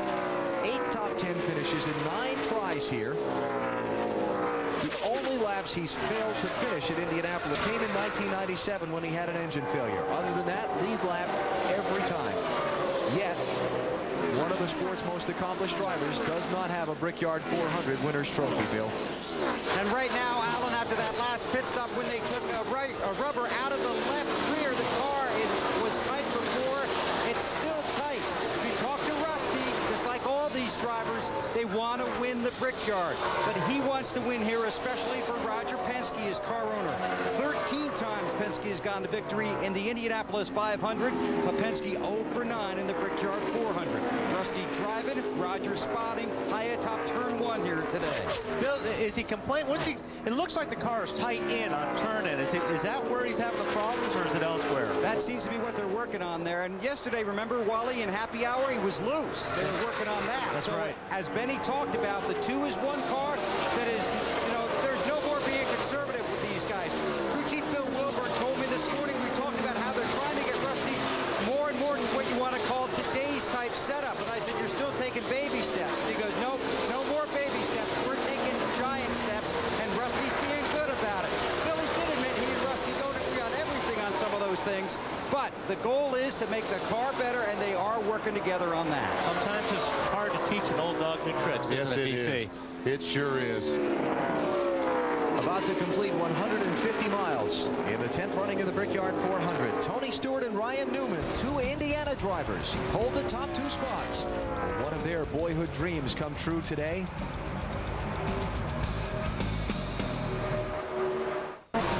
Back home again in Indiana, Tony Stewart continues to lead the Brickyard 400 after 61 laps. Had his heart broken here so many times, but they came here with a goal to get Tony back to victory lane. There are 300,000 people here today. A lot of them Tony Stewart fans who will want to go to the party if this guy wins today. Tony Stewart continues to lead. Let's take you through the field. We'll start with that 20 car. We told you a few moments ago, he said when he switched ignition boxes to get rid of that popping sound on the motor, it was like hitting the lottery. He's leading right now. Behind him, the 12 of Ryan Newman. The car not bad right now. It's tight in turns 1 and 2, but okay in 3 and 4. As for Rusty Wallace, the car is a little tight. They took a rubber out of the left rear on the last pit stop. Still tight for that Miller Lite Dodge. Matt? Jimmy Johnson still trying to work on Rusty Wallace's car. Back on lap 36 was extremely tight. They made an air pressure and track bar adjustment. It has helped to free the car up, but he still can't make his way by the 2. Meanwhile, the 29 of Kevin Harvick, his car has gone to the tight side. And air pressure and track bar back on lap 35 hasn't really helped. He came back in on lap 41. The top off for fuel. They should be good on 2 more stops. Meanwhile, last year's winner, Bill Elliott.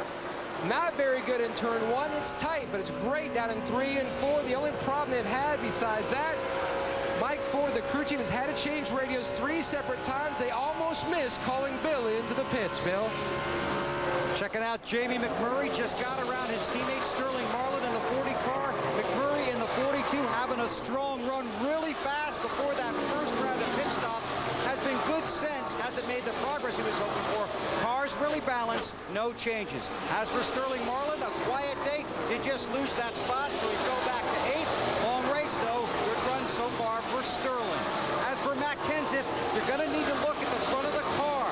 They got some damage when that caution came out last time. Matt said some of the temperatures started to go up, but they checked it out. Robbie Reiser told me everything appears to be okay, but we will keep an eye on Matt Kenseth's nose. Let's check out the 10th place car.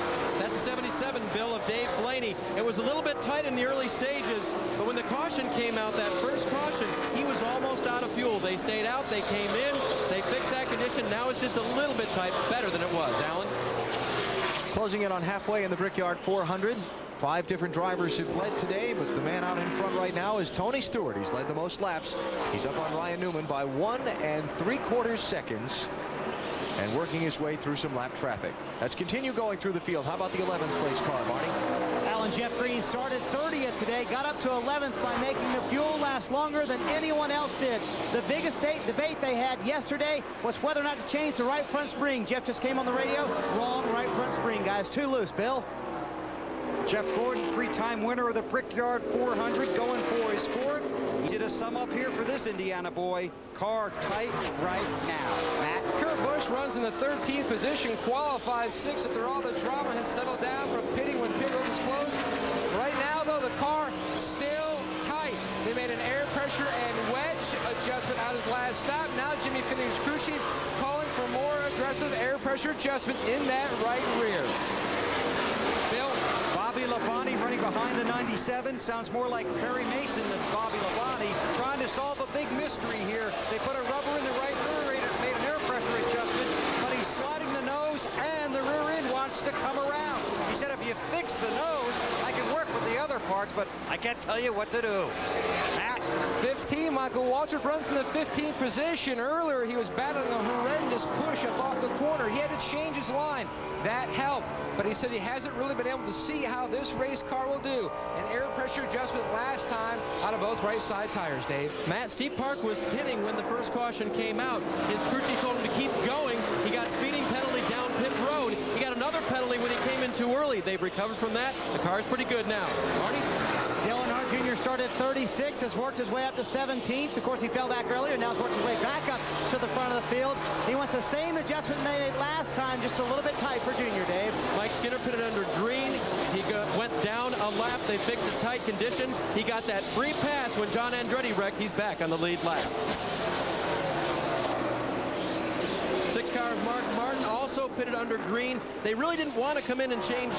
He got the free pass as well. He didn't want to change the tires because he loved them, but they went ahead and did it anyway because they thought they might have run over some debris on the left front. Marty? Johnny Benson finished 3rd in his first ever Indianapolis race and hasn't been able to duplicate the success too much since then. Had another top 5 later on. A little bit tight, just passed by the 5 of Terry Labonte, but Johnny Benson turning the fastest laps he's turned all day long. Let's talk about Labonte real quick. He's just a little bit tight. Remember, they got off sequence earlier from everyone else. They came in, they had a hole in the right rear tire. That's what put Labonte back in the field. Matt? Meanwhile, Robbie Gordon, who almost won the Indy 500 a few years ago, runs in the 22nd position. Early scare contact. They thought they had a left rear going down. Right now, though, Robbie's still fighting a very tight race car. Marty?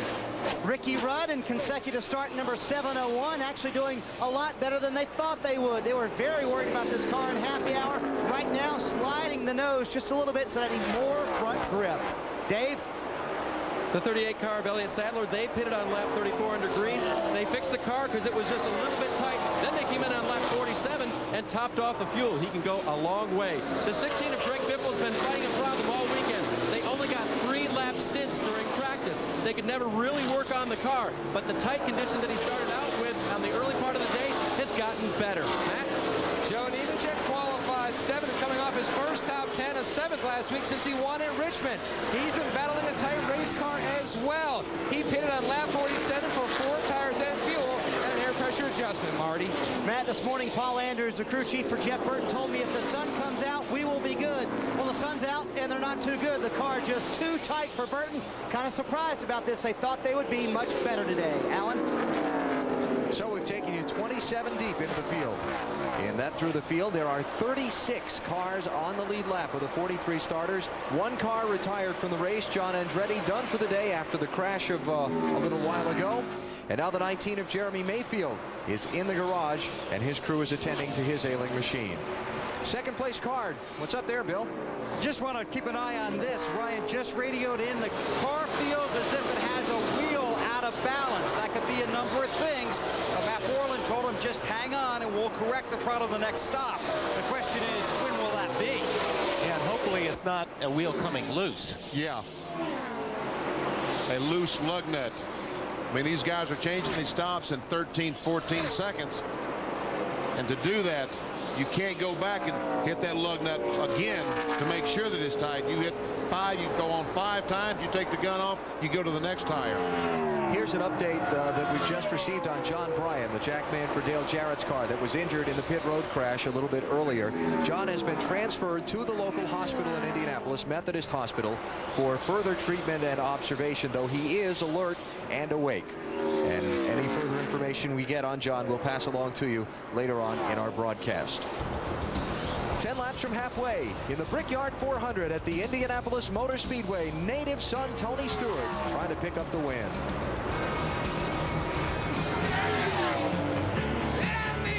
You know, if we can accomplish the goal of winning the Brickyard 400 today, you know, that'll be the highlight of my career right now.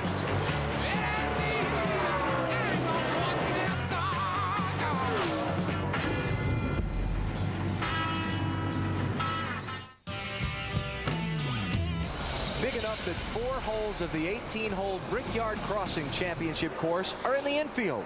And there's still plenty of room for the spectators and the motorhomes and the transporters and the garages and the press and everything else. And I played those 4 holes on Thursday. Did you play them good? Along with the other 14 holes on the outside.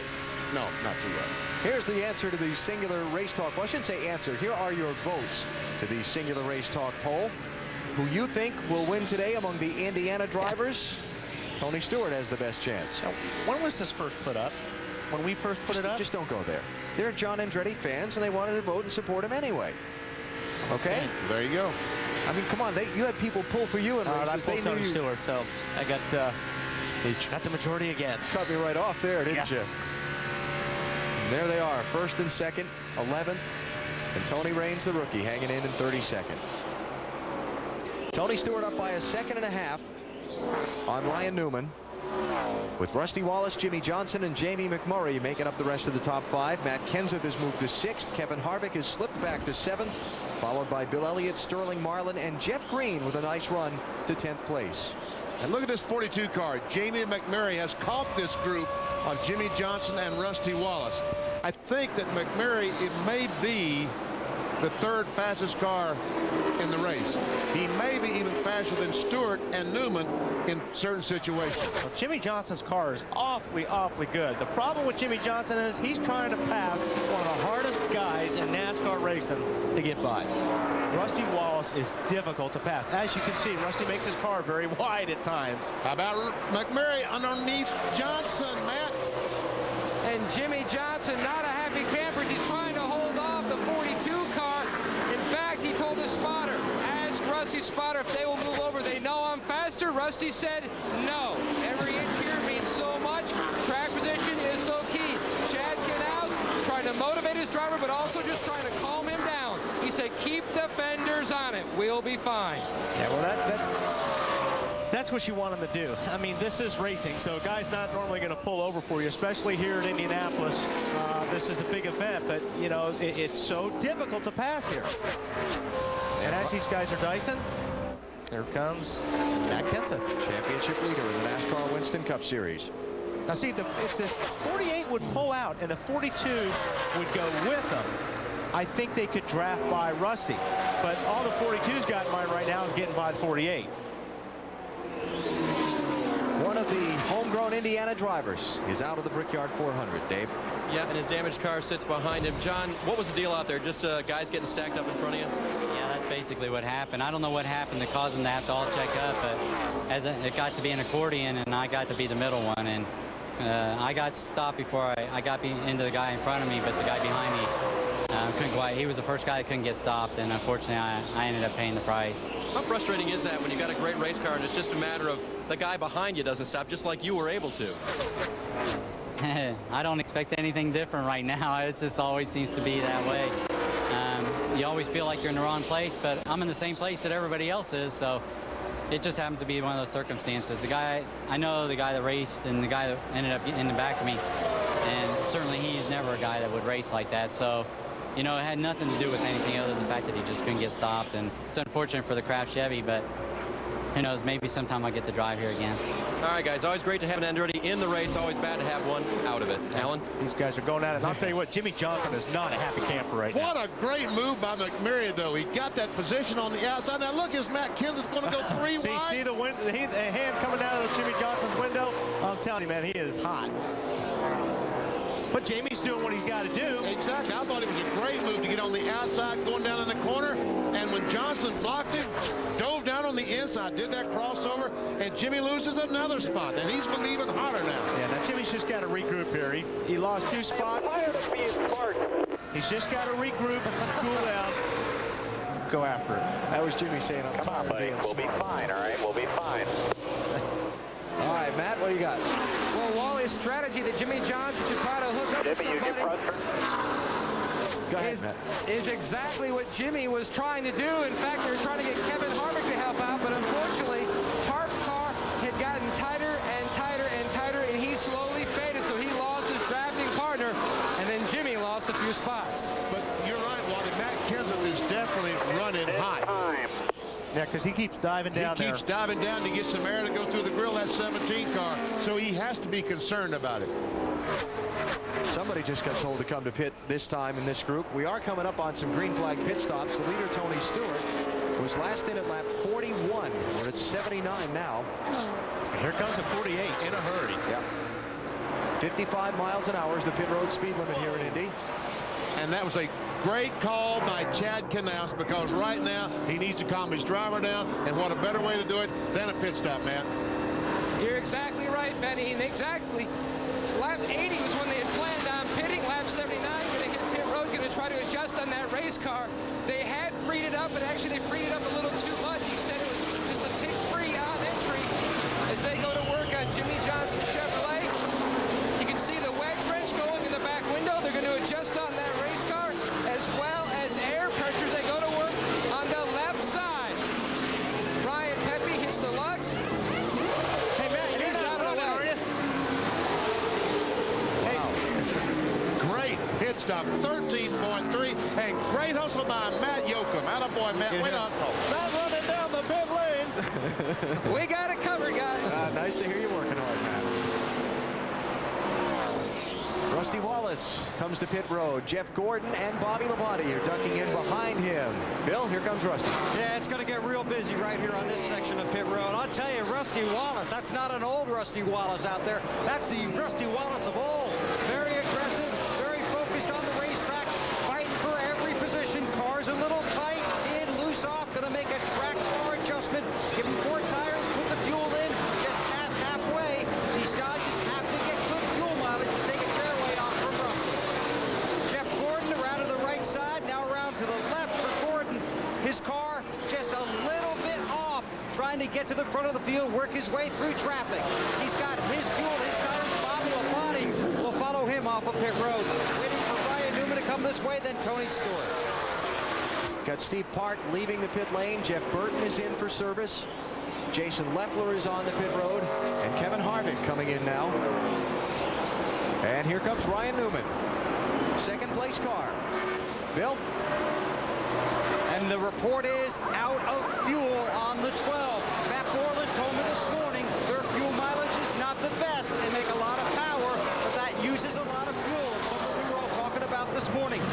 Ryan hasn't restarted already. It was coasting when he got here. They're going to make a track bar adjustment, a wedge adjustment rather. 4 tires, lots of fuel being spilled there. That could be trouble. Now the car has stopped. Now they're going to have to add.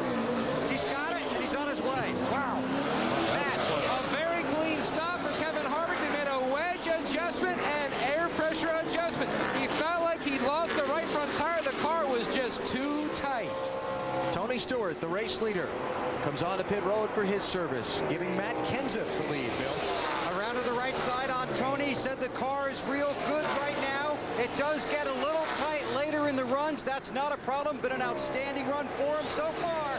Trying to go to victory for the first time at Indianapolis. Hold Dodge Sterling Marlin. Sterling pulls into his pit stall, having a solid run. Nothing spectacular, but good and solid at the halfway point. Chassis adjustment, tires and fuel for Marlin. The 42 also away. Jamie McMurray leaving. Michael Waltrip is in. Here comes Bill Elliott onto pit road. Matt? And they brought the Pocono car here to Indy. It ran well there. They felt like it would run well here. They made the quick changeover. Michael says now he's a half a pound down in all 4 tires, and I will be happy. That's exactly what Slugger Labby gave him. They packed that fuel cell full of fuel. The 17's coming to you, Bill.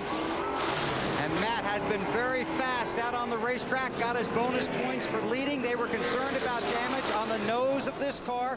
Robbie Reiser told me that it was not a problem. It looks okay on this pit stop. They cleaned the grill, used that brush, make a chassis adjustment on the left side. It's the right side tires. Looks like it took a little long on the right front. Now they'll come around to the left side. So Matt Kenseth, 232-point lead in the championship standings. All the fuel is in, and he's on his way. Matt. 55 miles per hour. Kurt Busch makes his way down pit road. His crew is waiting to service his Ford. He said the car just extremely tight. He said he wants 4 turns on the track bar. That should get us going. We have to make major adjustments. We can't waste our time on little adjustments where we're going to run out of time. Jimmy Phoenix said 10-4. A little bit of trouble on the left front, but service complete for Kurt Busch. Marty? Matty, look who has become the leader. Jeff Green has made his way all the way to the front of the field. The car is loose, and unlike other cars, it does not get tighter the longer he runs. A pound into the right front for Jeff Green, a pound out of the right rear. That should tighten up that car just a little bit. This team has finished 7th in the last 2 Brickyard 400s, making another run to the front. Dale Earnhardt Jr. is teammate on pit road. These DEI cars are making the fuel mileage last. Really tight for Junior. They're going to pull a rubber out of the left rear. This will be a little bit longer of a stop, but it should loosen up his race car. And Junior heads back out. Mark Martin is now the leader. Not yet made his pit stop. Got 5 drivers who haven't pitted yet. Martin, Robbie Gordon, Joe Nemechek, Mike Skinner, and Ricky Craven. And then the lead will go back into the hands of Tony Stewart. At the ticker at the top of the screen, the names in white have not yet pitted. The names in yellow are those that have already made their stops. Now, did I see there Jimmy Johnson get out ahead of Rusty? Yes, he did.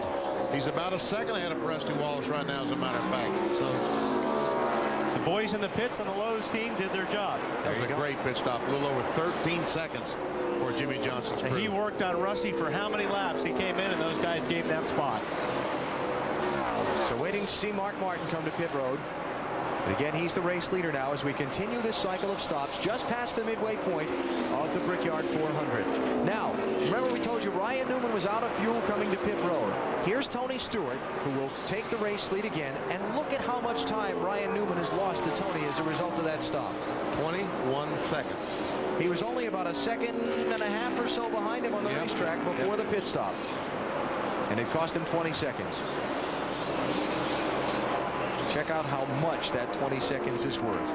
Can you hum like the Jeopardy theme? That's a long time. When they're waiting for you to write your answer down? No, I can't. All right, now come on, man. Where is he? Come on now.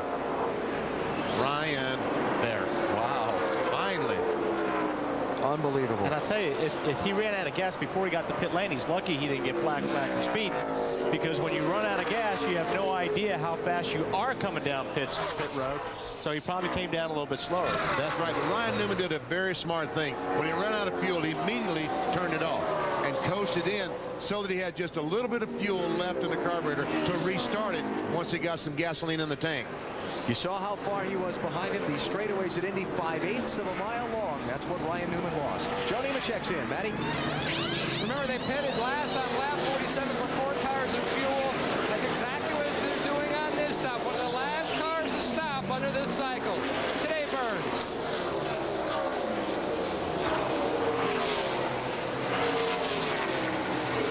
Six car, Mark Martin coming in now. field. They will go to the left-right side of that car. Jackman moving himself out into harm's way, gets the car up on the right side. Fill that full of fuel. They do need to make a chassis adjustment for Mark. Still trying to get that car loosened up for him right now.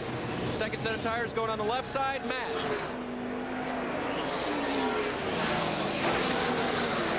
Robbie Gordon comes to a stop. They're going to make an air pressure adjustment. 1 pound out of the right rear. His car was just a tick on the free side as the left side tires go on. Mark Martin goes by on pit road. The 31's out of here. Last one to cycle through the pit stops will be Casey Mears. And that puts Tony Stewart back into the lead. Jamie McMurray will go to second. And Rusty Wallace and Matt Kenseth have both just passed Jimmy Johnson. So even though Jimmy's crew got him out ahead of Rusty on the pit stops, he's lost the spots on the track. Casey Mears is in, completing the cycle of stops among the leaders. The Mears name so famous here at Indianapolis, Dave. Casey, of course, the nephew of Rick Mears coming in now. Earlier, the car was so tight. Casey was turning the car and made it feel loose, but they worked on getting the tight condition out of the car. Best words of all as he came in this time, 4 tires, no changes. Casey's now got a car that they can drive to the end of this race. He hopes, but this won't be the last time he'll be stopping.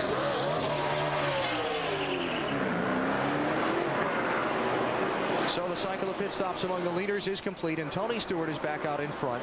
10 seconds ahead of Jamie McMurray. Something up with the 8 car, Marty? Alan, and he may have to come back down pit road. Another vibration on the 8 car. Remember, they left lugs loose on the right rear earlier in the race. Junior came on the radio, said, same problem, guys. I don't know what's going on, but we have another vibration. They said, ride it out, see if it goes away. Came back on, and he said, guys, it ain't going away. I don't know what you want me to do. So they're going to leave him out there. He said, I'll keep you posted. Oof. Well, it gets to the point eventually where you can't drive the race car. I mean, when those lugs get loose and they kind of wear out the holes on the thing, it just feels like the wheels coming off the race car. Well, you've seen an old wagon going down through there with a wheel wobbling. That's basically what happens when those lug nuts loosen up. It just wobbles all over the place. There's third place changing hands. Matt Kenseth, the championship leader, on the move.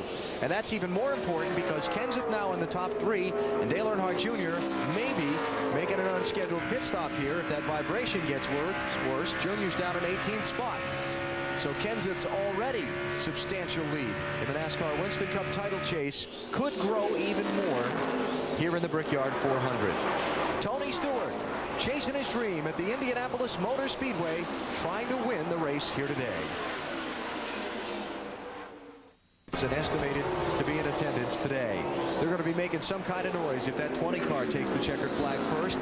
Rushville and Columbus, Indiana. Hometowner Tony Stewart is out in front. He is dominating this 10th running of NASCAR at Indy. Last night we did the NASCAR Busch Series race over at IRP, and a little young man about 10, 12 years old had up a sign that said, you know, admission to the Busch race, $50 or whatever it was. Admission to the truck race.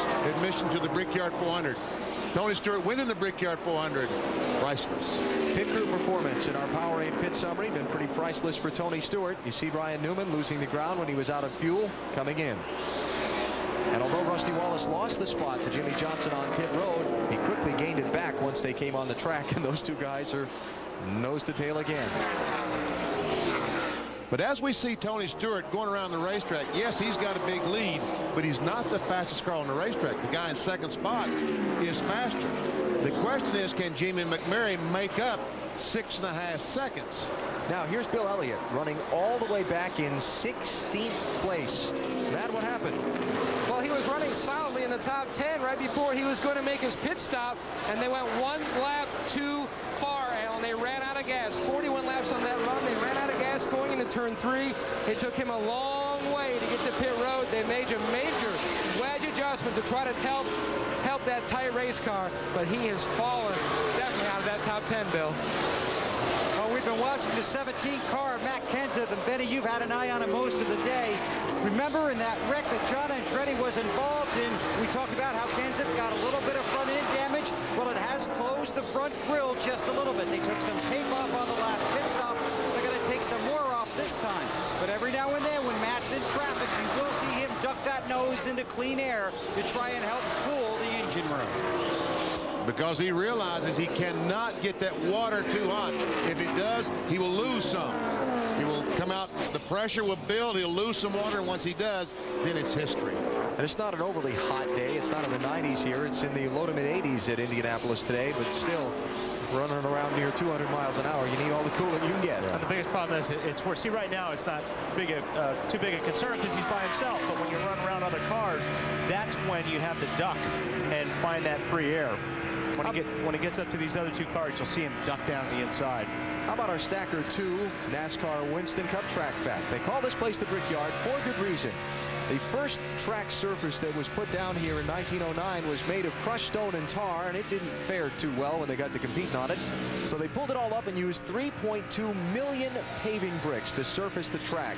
Now that surface stayed intact until the 1930s. Then they began to put paving in parts of the corners. By the 40s, all but the main straight was paved, and they finally paved all but a yard of bricks before the 1961 season, or I should say after the 1961 Indianapolis 500. And now that yard of bricks symbolic here in Indianapolis. That's where you take the checkered flag and kiss the bricks if you win.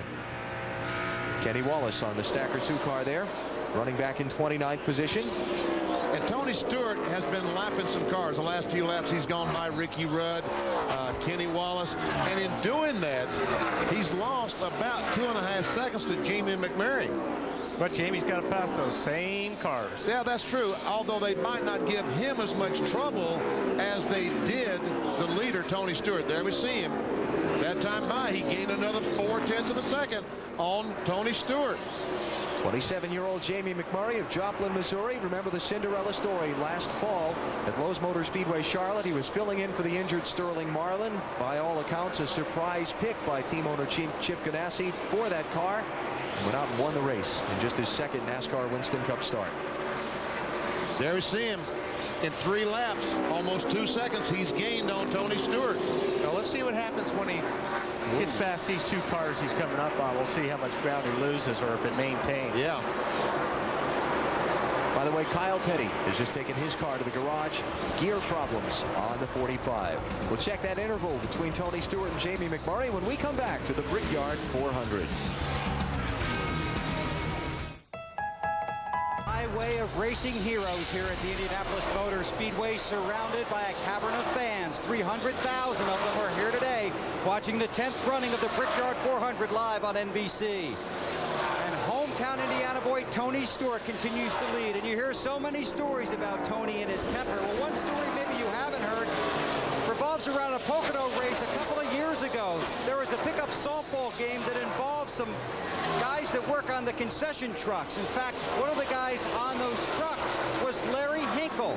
He ended up getting a leg injury in that pickup softball game and went to the hospital.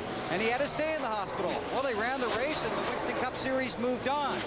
Well, when he was recovered from his injury and ready to be released from the hospital, there was nobody there. His concession truck was gone. He sold souvenirs. There was no way for him to get home. Tony Stewart heard about it. He sent his pilot, Robert Burris, from Indiana to Pennsylvania to pick up Larry Hinkle and take him home to Florida and then fly the plane back to Indiana, all at Tony's expense. That's a story that not many people have heard, and it's the other side of Tony Stewart that Matt Yoakum spoke about on the Discover Card Countdown to Green. He's back home in Indiana at a track he would so dearly love to win, leading the Brickyard 400. You know, going into turn 1 that time, I wonder if Tony didn't get a windshield full of oil there when he followed the 38 car in there. Yeah, there'd been smoke reported from NASCAR spotters a couple of corners prior that the 38 car of Elliott Sadler was smoking. And in fact, caution is coming out for oil from the 38 car. Yellow flag here in the Brickyard 400 for the 3rd time in the race. Elliott Sadler takes the car to pit road. The hood is raised by the crew. Dave, what are they saying? Yeah, they think they dropped a cylinder, Benny, so they're going underneath to see if it's that or anything worse. And they could even be as small as a plug wire out, but they think it's more like a cylinder. Yeah, I think it's more like a cylinder. Dave, there's a lot of smoke came out of that car when he got out of the throttle going into turn 1, just as Tony Stewart was right on the rear bumper of him. And you saw you mentioning Tony waving at him like, pull that thing off the track. Yeah, you need to get that thing inside. And normally he would, you don't do that unless there's oil pouring out of the back of a race car. So Tony probably saw the oil and was telling Elliott that it was leaking oil. All cylinders are burning. Last pit stops were 23 laps ago for Tony Stewart and a lot of the leaders. I'm just figuring here we're going to see a bunch of 2-tire pit stops. Well, they might change 4 for fuel only the next time. Right, that's what I was thinking, VP. Set it up for a gas and go at the end. Yep. I'm going to disagree with you a little bit. Somebody's going to take 2 tires here, and they're going to get just 2 tires on the last stop, 2 or no tires. Well, some of those guys in the back. Sure, you got Jeff Gordon back in 15th place. And Mark Martin back in 14th. Terry Labonte, that would be perfect for those guys. Kurt Busch. Yeah, I think some of those guys might try that, but the top 5 cars will probably all change 4. Yeah, they'll take 4. I'm with you on that. So we'll see what strategy is played out here and who comes away with the lead as the pace car gathers up the field down the backstretch at Indianapolis. 55 laps to go. More than you can make on one final fuel stop. There's been some great pit stops today. Yeah. All these guys are doing great pit stops today. What was the 13-3 we saw from Tony Stewart's team last stop? And even Matt, that last time, that 17 car, those guys had a problem on the right front, I think it was. Came around and still did a 15-second pit stop. Well, right now, we've got the 2 fastest cars, I feel like, in the field. Maybe the 3 fastest cars running 1, 2, 3. Hey, you know, caution to brake for Ryan Newman. He's allowed to close up a lot of that gap he lost when he ran out of fuel there earlier under this caution. Well, this is all about the pit crews right here. Yep. Who gets 2? Who gets 4? And how fast can they do it? Yes, sir. No mistakes. 5 on, 5 off is what the crew chief's telling those guys right now. Give me a good stop, boys. And you see all those cars coming down pit road, all those cars on the lead lap. And Bill, slowly at 55 coming down to you. Don't want to make any mistake getting to your pit stall, and this will be very interesting to watch. The 20 of Tony Stewart and the 42 of Jamie McMurray. Both crews say their cars are excellent. Don't plan to make any changes, just tires and fuel. The 20 is good. The 42 of McMurray also good. Let's see who wins the race off of pit road. Matt. Back on lap 94, Jimmy Johnson said the car was neutral. Then it gone to both tight and loose. He said it lost its sweet spot. So they're making an air pressure adjustment, both the left rear and right front, and a track bar adjustment. It's going to be close up. Looks like the 42 and 17 are going to get him. I think the 31's going to get them all. And there's those guys that changed those 2 tires, Marty. 14.5 on the stop for the man who's second place in the championship. BP a little too loose to start, a little too tight at the end. They undid what they did last time. Town back in the right front. Junior said we can catch him. We just need track position on that last stop. So Dale Jr., Bill Elliott, Jeff Gordon rejoin the chase. We'll set the order in which they came off of pit road for you. Check on the strategies when we come back to the Indianapolis Motor Speedway, the old Brickyard, and the Brickyard 400.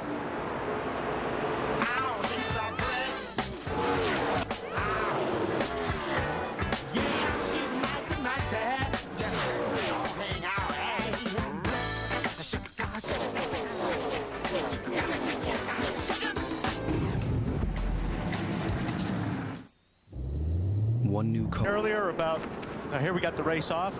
Robbie beats him out. Fuel only. Yep, Bobby Labonte, just 2 tires. Then the first guy with 4, the 42 of Jamie McMurray. Where's Tony Stewart? We still haven't seen Tony Stewart, the lead of the race. And Jimmy Johnson finally beats Rusty Wallace. And there finally comes Tony Stewart back in where? 8th place. I was talking earlier about how it's easier to come in during the green because it's not as congested. This is what it looks like under yellow. Cars just driving out in front of each other. Now, let's see what it would look like if somebody runs out in traffic. Watch the top of the screen. That tire gets away from Sterling Marlin's crew, and the crew has to retrieve it. Which way do I go? Yikes. And Jeff Gordon goes on the inside of it, and the line of traffic goes on the outside. What was it you said while we were in the commercial? Like bullfighting? Yeah, this is bullfighting at its best here, without the bulls. Unfortunately, Sterling's going to have to come and go to the back of the line. Looked like the official was reaching his rear pocket for a building flag, didn't it? Now, Tony Stewart back now in 7th place now that Mike Skinner has finally pitted. What happened, Bill? Just had a gun malfunction, Alan. The stop went well except for that, and that obviously costs you precious seconds on pit road. Dumps Tony back in the pack. I saw that. It looked like it hung up on the right rear, didn't it, Bill? I believe that's what it was. Still talking to the guys about it. They're looking at the videotape. All right. This is going to be exciting because Tony Stewart, I think they all realize if McMurray gets out in front of him and gets a 4 or 5 second lead, he might not catch it. That's right. Check our Chevy in-race leaderboard. The Bowtie Brigade doing very, very well at the Brickyard today. Leading 2nd, 5th, 7th, 8th. Of course, Tony Stewart's been the dominant guy today. Out in front for 60 of the 108 laps we've run. Well, he's definitely been the dominant car. Matt, how about that 31 car? What are they saying? Well, they moved from 17th all the way up to 1st. Kevin Hamlin, no tires. It's all about track position. They feel like if they can hold on and stay in the top 10 until their final stop somewhere around lap 120 or on, they will be good to go. Yeah, we got a car with no tires, 2 tires and 4 tires, so we're about to see. Oh, yeah. Another one that got 2 tires on his stop. Ricky Craven moved him up to 9th position for this restart. So Robbie Gordon leads, Bobby Labonte 2nd, Jamie McMurray 3rd, Matt Kenseth 4th, Jimmy Johnson 5th, Rusty Wallace is 6th, Tony Stewart 7th, followed by Kevin Harvick, Ricky Craven, and Ryan Newman. Okay, guys. Tony Stewart's got a lot of guys on the inside, that inside line, so got a lot of cars to pass. 26 cars on the lead lap, cars on that inside lane, a lap or more down for the restart. And that 41 car, Casey Mears, trying his best to stay in front of the leader to get a lap back in case the caution comes out. Oh, Bobby Labonte ducked down behind the 41. That was a block to keep Jamie McMurray behind him. I think they're figuring Casey Mears is going to get through Robbie Gordon. They figured wrong. At least to this point. And the orange car on the inside. Keep an eye on Tony Stewart trying to knife his way through this heavy traffic. Labonte gets by Mears. Oh, there's contact there. Yeah. Ricky Rudd. Yeah, man. Rusty Wallace, maybe. So Stewart gets by Wallace for 6th in that little shakeup.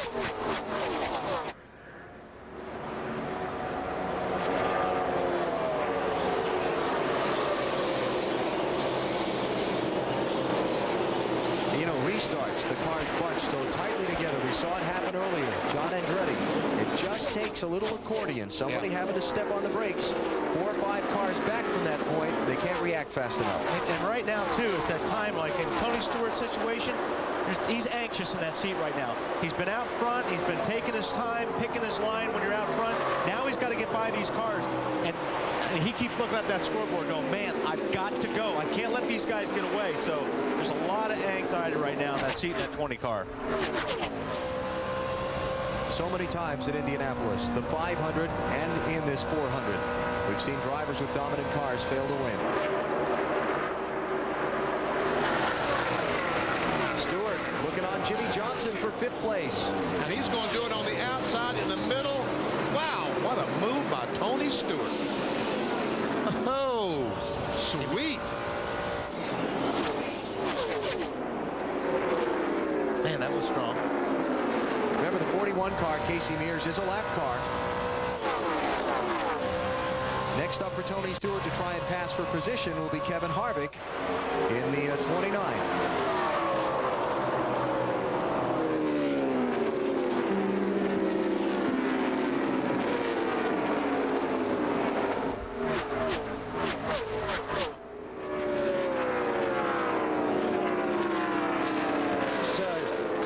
Crossing my mind here, weather conditions. We've got a couple of cloudy spots across this front stretch, and the shadows from the turn 1 grandstand beginning to grow. So the conditions and the grip for the cars will begin to change and affect the handling a little bit. There we see the leader, Robbie Gordon, going by Jamie McMurray, not that far behind him. Matt Kenseth still within 1 second of the lead.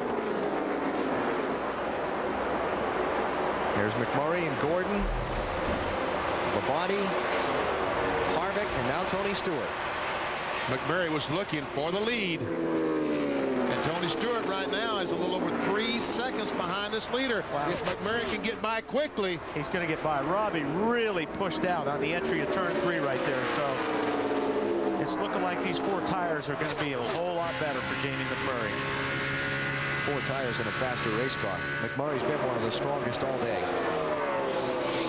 And at Pocono last week, we didn't get to talk about him a great deal because he lost a transmission early on, but we saw him there at the end of the race, racing with those leaders as fast as the guys in front. And here comes Matt Kenseth on Robbie Gordon for second. Now here's the bad news for Tony Stewart. That 42 car out front with nobody to pass, nobody's going to mess with him. He's going to be clicking off some fast times, BP, and that's going to be trouble for the 20. And Tony's got to get through all these cars to even get up and try to chase him down. And he's just now getting by Kenny Wallace. A lap car. Elliott Sadler. What finally put you out? I think something just kind of broke in the motor or something. We were turning a lot of RPMs, trying to get the most horsepower we could out of it, and it was a great piece. And we struggled a little bit at the beginning, but this better be Fort Tulsa was actually running good there at the end. But just the way it goes, my Indy woes continue. Maybe I'll turn around next year. This place has a way of dashing your hopes, Alan. Yeah, Elliott's best finish here at Indy 21st. He's had a lot of hard luck here, and another tough luck day for the Virginian. Tony Stewart, dominant driver in the Brickyard 400 so far, finds himself 3.5 seconds in arrears to Jamie McMurray. And we're coming up on 300 miles in this race. Stewart tried to take the 5th spot from his teammate Bobby Labonte, and he does. Trying to see if he can get back to the front and position himself for a home state Indiana win. Ladies and gentlemen, I introduce to you the Duck. It is time for our Aflac NASCAR Winston Cup Trivia Quiz. Aflac. Question is, who's the only driver to win the Daytona 500 and Brickyard 400 in the same year? You should be able to come up with this. Come on. Jeff Gordon. Jeff Gordon, yeah. Dale Earnhardt. No. Okay. 2 good guesses, but the answer is Dale Jarrett. All right. That was my next guess. 1996. Congratulations, DJ. There you go. Jamie McMurray did not win the Daytona 500, but he's trying to win the Brickyard 400. There's his interval back to 2nd place, Matt Kenseth. And we look farther back where Tony Stewart is in 4th place now, just past Robbie Gordon. And he's trying to get 3rd from Kevin Harvick. Bill, you've been able to go back and review with the team what happened on that pit stop again that cost Tony so much ground. Yeah, we looked at the videotape down here in their pit stall, and they didn't have a very good stop out on it as we were talking about. But here are a couple of problems. First of all, Todd Foster, a very solid tire changer, had trouble with the gun on the right rear. Then when they were coming around to the left side, Chuck White, who's the jack man, slipped ever so little coming across the front of the car on that tape you see in front of the car. Some teams want to paint that. This team, like most, elect to use tape. So watch, you can't see much of it, but he just scoots right over that. That caused him to lose his footing a little bit. Then Tony was a little too close to the wall to be able to jack that car up in the proper fashion. So they had trouble, Todd had trouble getting the left rear out of the wheel well, and that's what slowed him up. That was on pit road. On the track, Tony around the 29, call the front, tell him he's coming. Yeah. And it won't be a long distance call either. No, it won't. Is that what McMurray said, or who said to call him up, tell him I'm coming? Well, Tony Stewart can do the same thing. That was Tony. Earlier. Okay, well, he can do the same thing again. He can hit redial. 4 seconds to make up on Jamie McMurray. Now, that is going to be a tough haul because Tony's going to have to run to make up 4 seconds a lot faster or get a caution. You know, saying 1/10 of a second a lap. Here's where he's going to make it up.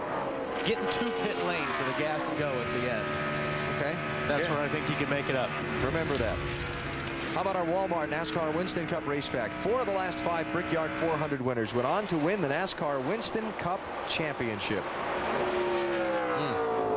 Doesn't bode very well for Jamie McMurray, does it? How about a twist on that? What was the worst finish by the eventual champion in this race? That would be 12th, Tony Stewart last year. The eventual NASCAR Winston Cup champion has finished 6th or better in 8 of the 9 Brickyard 400s. Now we got a lot of cloud cover right now, BP. This is going to change the handling of a lot of race cars out there right now if it stays this way. But Jamie McMurray is out in front, trying to pick up the win in the 10th running of the Brickyard 400 at the Indianapolis Motor Speedway. You're watching NASCAR on NBC. You know, being teammates is about more than just helping each other win races every week. it's also about helping each other learn. That's right. Michael has taught me that Napa parts are as good or better than the parts that came on your own car, and that Napa parts professionals can always help you get the job done right. Now Jamie McMurray is the leader. Let's update the Coca-Cola Racing family's progress today. Tony Stewart leading the charge for the Coke drivers. Kevin Harvick is second. He was running fourth currently, and there's Labonte and Dale Jarrett, Kyle Petty. Both those guys having all kind of problems. Jarrett is still running 14 laps down. Petty is out. Isn't he? No, he came back on the racetrack. That's why I'm going to garage area. Yep, fixed the rear end gear. He's 19 laps down in 41st place. Time to take you through the field. Set things up as we got one round of pit stops remaining. We'll check out how the leaders are running. Mr. Weber, you are first. Bye. Thank you very much, Mr. Bestwick. Jamie McMurray in a new downforce car that was run for the first time at Pocono last weekend. Not saying anything on the radio, just getting Donnie Wingo to call out the lap times to him, and they're good. Matt Kenseth is in a rocket. They've taken a little tape off the grill, overheating just a little bit. Robbie Reiser, the more you talk to him, the more he gets concerned about it. Their last pit stop, 14.90. Tony Stewart trying to make his way back up through the field after that lengthy pit stop where they had trouble on the rear tires, but has the car and the talent to get there, Matt. Pole sitter Kevin Harvick runs in the 4th position. He hasn't said a word on the radio since their last stop. He's just clicking off times. Depending upon when a caution falls or if they have to fall on pit road under green, they'll either go 2 or 4. Meanwhile, Robbie Gordon on those older tires is trying to hang on, but he's clicking off some decent laps. They're telling him just to hit his marks. He'll get fresh tires soon. Bill. Ryan Newman on pit road, similar to what we saw last week at Pocono, and then the caution came out. They could not make it to the end. They wanted to pit as soon as their window opened. They're secure now, got the fuel to get them to the finish. Very similar to what we saw last week. Let's see what happens this time. Pitted from 9th spot, Bill. What a deal that was. And just one more thing on that. He was not happy at all being back in that traffic. So if you can get out of it, you're going to have to get back into it eventually. But you get out of traffic now, get yourself set up, and everybody else stops. See where you're at. Why do you think that was a good deal? Oh, it was a great deal for them to get out of just exactly what they're talking about, get out of traffic. But did you see the coordination on the pit crew? The right front tire changer always has to run around the front of the car before he can go. He did not run around the front of the car. He stopped, and the tire carrier grabbed his gun and jerked it out of the way. Yep. Had to save those guys a second or two. It was terrific. Michael Waltrip going to try the same strategy. I'll tell you why I think it's a bad deal after Matt reports to us on Michael Waltrip's stop. And look for a possible 2-tire change here for Michael Waltrip. This set of tires not matched up to the way his chassis was handling. At one point he thought he had a tire going down. He's hoping this will fix his problem. See the tire changer have to run out of the way of the 15 car? I'm surprised these guys are changing 2 tires. I am too. I thought we'd get splash and go. Now let me tell you why I think it wasn't a good deal for Ryan Newman to pit before, because when he came out onto the racetrack, he's now behind the leader, Jamie McMurray. So how that deal worked last week at Pocono, remember those guys pitted, then the caution came out, and everybody else pitted and came out behind him. Caution comes out now, Ryan Newman's going to be tail end of the lead lap and instead ahead of the pack. That's right, and so is Michael Waltrip.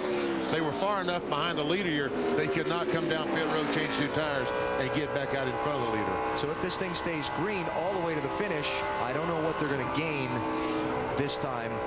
You know, unless those 2 tires are going to make enough of a speed difference for them. I don't see it these days. It used to be you used to change tires and you became Superman in one of these cars because they were so much faster, but it's not like that now. No, it's not. And right now, Jamie McMurray 42 car is actually gaining on Tony Stewart. Yep. As a matter of fact, last time by, Kenseth was faster than both of them. Yep.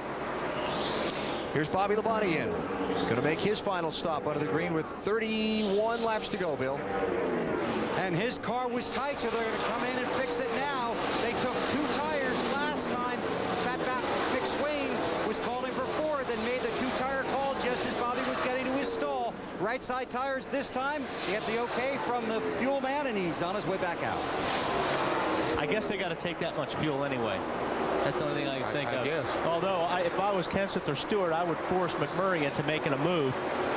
And if he changed 2 tires, if I could get away with just taking gas and not the tires and saving a lot of time, that's what I do. McMurray last pitted at lap 106, so giving him 40 laps from there, 146, he's another 16 laps away from stopping. And if I'm him and his team, I'm staying on the track until I have to come in case the caution comes out. Oh, yeah, that's what he does. He stays out as long as he can. But here comes the 12 car of Ryan Newman. He's between Kenseth and the leader. And in a lot of trouble if the caution comes out. Yep.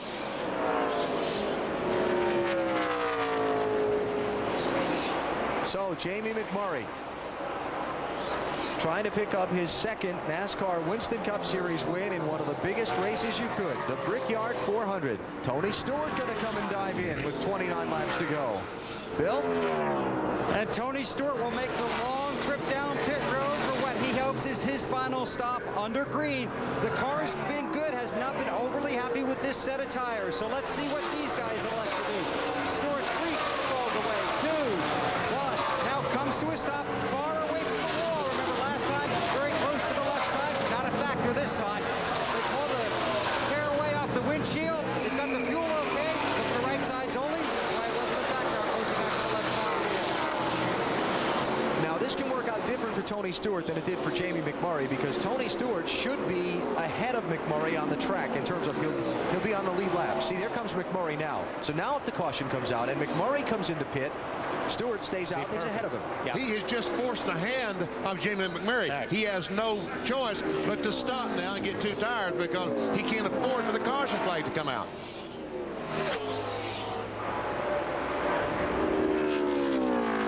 So when will McMurray pit? Next lap. Well, we'll see if that's what Donnie Wingo, the crew chief. Yeah, there it is. There you go. He has no choice. I mean, when Stewart made that pit stop, he can't sit out there. 4,000 second gear. He changed their strategy. That's right. Exactly. Tony Stewart changed their strategy. So the key here for McMurray, a good into pit road, a clean stop, a good exit, and stay in front of Tony Stewart. And then see what happens when Matt Kenseth makes his stop. Here comes McMurray to the 55-mile-an-hour pit road speed limit. Close to the wall when you come in, Jack. Stop it. Cleanly Stop on the board when you get here. He's got a long way to go down pit road to get to his crew, which is just shy of the start-finish line, and then a long exit to get back out on the track. Bill? They count him in. You want everything to go perfect here. This will be right side tires and fuel. Hopefully for them, their last green flag stop. This crew, when I was down at this stall a few minutes ago, very tight, but very focused. McMurray on his way. But he lost 2.5 seconds to Tony Stewart. That's right, and plus, we'll see if Stewart got in a little bit better. Looked like Tony got into pit lane a little bit quicker than the 42 car. Man, 29 to you. Kevin Harvick pulls the car a little closer to the wall. This will be a 2-tire change. They execute that ball, and he's down and away. All right, there goes Harvick back out. Now we follow Tony Stewart, and we wait to see where Jamie McMurray comes up onto the racetrack in relation to Stewart. Now look, and Stewart's got a lot of momentum right now, too. He's got a lot of speed. Jamie McMurray is still getting up to speed. But he's already But it is, yep. Same so up ahead. Stay out front. All right. And Stewart has to go through all these cars. Yep. Well, a couple of these guys are going to peel off, I think, in front of them. Maybe they haven't pit yet. There's McMurray, and we check the gap back to the orange car, Tony Stewart. I don't think it's much different than it was before the stops. We'll check it electronically when they cross the start-finish line here. Other pit stops being made as Matt Kenseth has taken over the race lead. Earnhardt Jr. is in. Marty? Running 12th when he hits pit road. Allen, a quick stop for the Bud guys down on the track bar. Also a pound into the right rear for Junior. His car was a little too loose to start with. Gets too tight the longer he runs. We got 3 seconds. Tony Stewart gained about 1.5 seconds on that interchange. He now is exchange, I should say. He's now, what, 3.5 seconds behind? 3.5 seconds, yeah. Junior rejoins the chase. Matt Kenseth leads. Robbie Gordon second. Jimmy Johnson third. Kurt Busch fourth. And Rusty Wallace is fifth. None having made their final pit stop yet. Now watch the 17 guys. These guys are pretty good on these pit stops. So Matt could come out ahead of both of them. That's right, because the further he goes, the less fuel he needs. that they'll put in the car, and they probably will not change tires. Right. It will just be 3 or 4 seconds of gasoline. And if I'm Robbie Reiser, I leave Matt out as long as I can. Absolutely. If they can gas and go like BP says, that's going to be a lot of track position. I talked with Robbie Reiser this morning about the championship lead that they hold and how that has affected his decisions on strategy over the last couple of weeks. I said, how will it affect things today? He said, it doesn't. Points don't count today. This is Indy. We're here to win. Good for them. Monitoring NASCAR's race control channel, they are talking back and forth with some spotters on the backstretch about possible debris, which would really hurt Matt Kenseth if the caution comes out now. Oh boy. If they're even talking about it, BP, he should come in right now. Yeah, exactly. If they're talking about it, he should hit pit road. I just feel like they're okay. I'll keep going. I hit a piece of metal in the middle of the backstretch. That didn't come in the pits, Matt. Right now, you're running 52.70. The 25 running 53.10. You know, I'm just telling you, if there is a caution, they're going to be ahead of us because we got a pit. That's right. That's right. Well, we're going to try to win this thing by gas only here, man. Gas only. There you go, Robbie. Good move. So he was concerned about a flat tire. He said, I hit a piece of metal. Right now, they're all going to line up in front of us because we got a pit and they're still out in the lead lap. But they got to be careful. NASCAR doesn't throw that yellow. We are trying to win this race today, and we're going to try it by doing it gas only at the end here. Good stuff.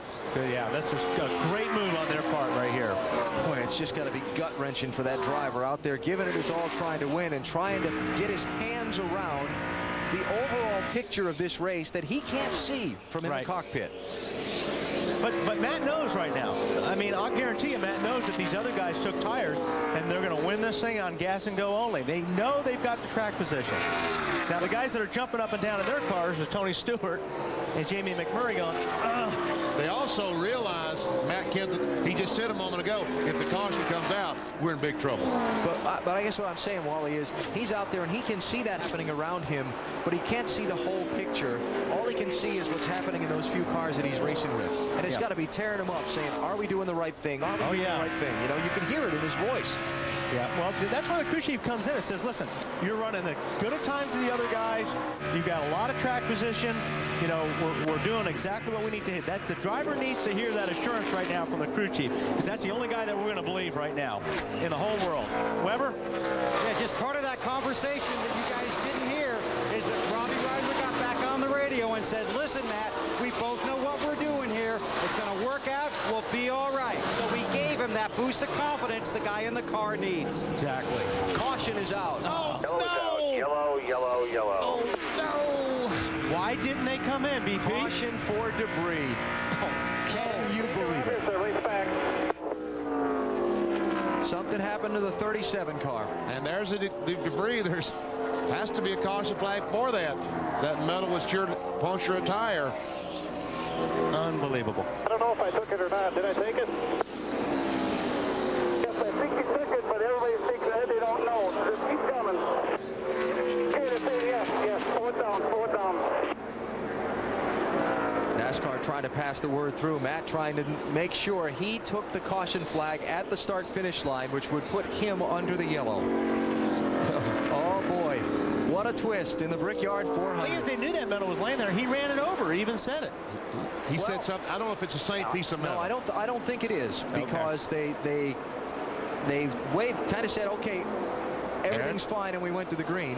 And then Newman kind of... I was looking for him here. Now, Ryan Newman passed him before they got to the line, but NASCAR, I think, was saying they'd already taken the caution. He took the yellow. It's okay. He took the yellow. Yeah. So he's got to go back. Yeah. Right, there you go. Okay.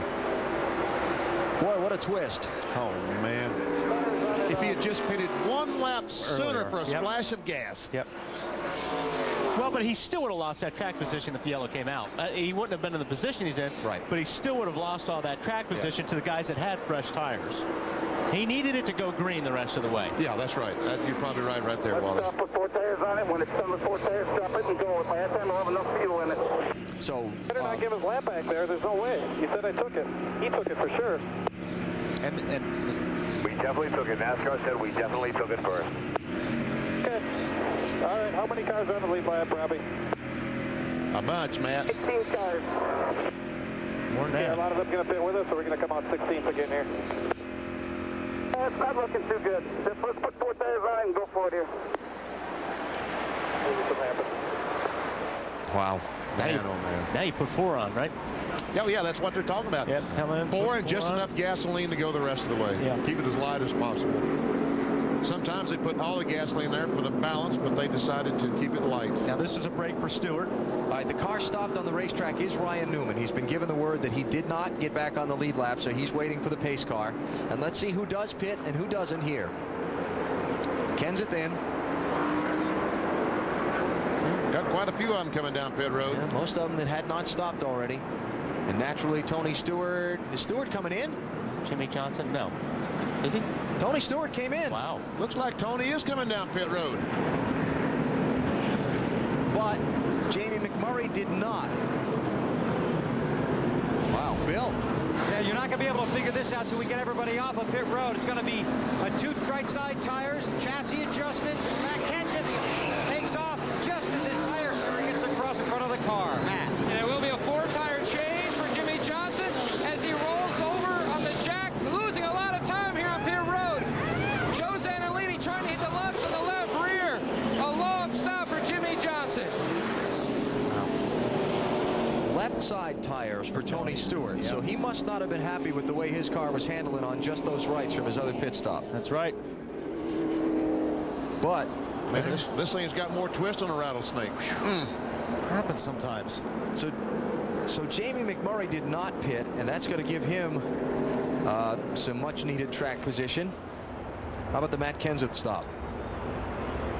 Watch the tire. Tire's got to come back to the inside half of the pit box before he leaves.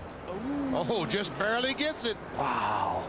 And they just changed 2. They talked about on the radio changing 4, but I think that was in a very hasty moment. They saw all those cars coming down pit road and decided to try to beat all those cars. We'll reset it for you when we come back to Indianapolis. Several twists of plot in the Brickyard 400. Just 18 laps remaining in the 10th running of the Brickyard 400, and a wild twist of plot involving green flag pit stops, a caution flag, and some more pit stops. And let's reset it all for you. Jamie McMurray and Kevin Harvick did not stop under this caution flag. They are the top 2. Focusing so much on Matt Kenseth, he came off pit road after the 2-tire stop 3rd. He was first off pit road, so he may not be in as bad a shape as we thought. No, he's in pretty good shape, as a matter of fact. The guy that really got hurt was Tony Stewart, because he stopped twice. He stopped on the green and then on the caution flag. And now he's back in, where, 12th spot, Bill? Yeah, and Tony came down because he said the car was pushing so bad it was about to knock the fence down. So they came in, put on left sides because they had just put on rights, made a chassis adjustment, and sent him back out. They couldn't put on 4 because they knew that would dump them too far back in traffic. So that's why Tony came down on pit road. And last night in the NASCAR Busch Series race, Scott Riggs' car would not handle all night, just plowed. On the last stop with about 20 laps to go, he stopped, changed left sides, and went from 14th to 5th in the last 40-50 laps. So this might be a very good move on Tony Stewart's part. Let's give you the running order here. McMurray, Harvick, Kenseth, Robbie Gordon, Jeff Gordon. Then Rusty Wallace, Bill Elliott, Mark Martin, Terry Labonte, and Kurt Busch, the top 10. Tony Stewart back in 12th. You know, Bill, from the way things were looking to the way they've turned out, not all that bad for Matt Kenseth. Yeah, let's ask Robbie Reiser. You're smiling now, but you weren't about 3 minutes ago. This is going to work out okay. Well, if Matt would leave me alone a little bit, we'd be all right. But, you know, there are a couple ways we could have played this thing at the end, and I think gas only at the end would have gave us a chance at winning this thing, because we were able to stay up front and run better times than the guys that had pitted. So I think we had a shot at winning it with a gas and go. So that's why we were doing what we were doing, and that caution had to come out, and that kind of threw a monkey wrench into it. But with the guys pitting early, a lot of them got a lap down, so that puts us back 3rd in the line. We were going to take 4 tires, but right at the last minute decided to take 2 because everybody else is going to be on pit road, and we didn't think we'd have that many cars on pit road. So, how are the temperatures? Everything's good right now. All right, that's Robbie Reiser. Matt. Kevin Harvick last pitted on lap 133. You took on 2 then. You've got to be very happy with your situation now. Yeah, we're real happy. You know, the 2 tires actually helped tighten the car up a little bit. We were too free that run. It all kind of fell out the way we needed it to here with the caution and all pitting. And so it'll be enjoyment for the last 15 laps or so here. We'll just have to see what we got. Well, that makes a good crew chief there, then Robbie Reiser. I mean, he probably changed his plan 3 times by the time the car hit pit lane and it left. Exactly. Now we've got a situation here that the leader is 4 cars back on that the line to the left. The leader is the 4th car back. All those cars in front of him, right behind the yellow car. And the bubble is over the race leader, Jamie McMurray. All those other cars in front of him are on the tail end of the lead lap. They're 2.5 miles behind the leader, trapped there by the pace car and the cycle of pit stops. And there's a lot of guys. You remember I was telling you these guys were anxious before? Oh, yeah. Now. This is just like a 20-lap feature at Flemington. Exactly. And one big difference. It's Indy. It's Indy. 17, now 16 laps to go. Keep an eye on the leader, McMurray. Harvick going to try and follow the lap cars. Oh, there he goes. He goes on the inside of McMurray. He takes the lead. Kevin Harvick to the front at Indy. McMurray still bottled up in traffic. Here comes Robbie Gordon. He's 3 wide down the back stretch. Still contact. Blocking. Here comes Matt Kenseth. You can't do it 4 wide at Indy. Robbie Gordon drives that car in on the outside. Oh, McMurray got sideways. Took the air off McMurray's car. He got sideways. Oh, Terry Labonte is around. 3-4 cars in it. Ricky Rudd, Mike Skinner, Jimmy Johnson, and Sterling Marlin. Caution flag is out. Is that Skinner? Skinner's in there too. And all of those cars that were in front of the leader just got 2.5 miles of free pass. Sterling Marlin involved. Like I said, it's a 20-lap feature at Flemington. Oh, man. Joe Nemechek with damage. His car on the left, now on the right. And that's Mike Skinner in the Army car coming at you.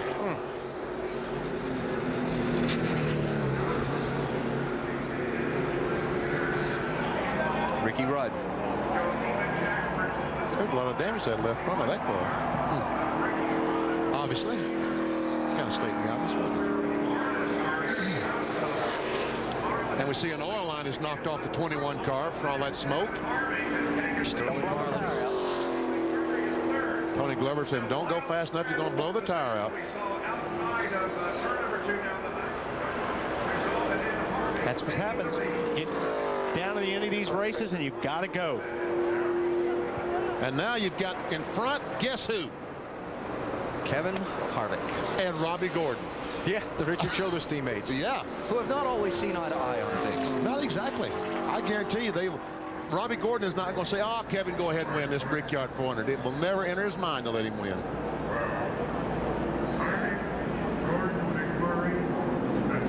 All right, let's go back and reconstruct what happened for you in the big jam of traffic in turn 3. See the 77 car of Blaney very, very high, so obviously something had happened beforehand, and oh man, they just all starts there. I think Terry got hit in the back to start that. Oh, look at that. Man. All 4 wheels off the ground. Up in the air.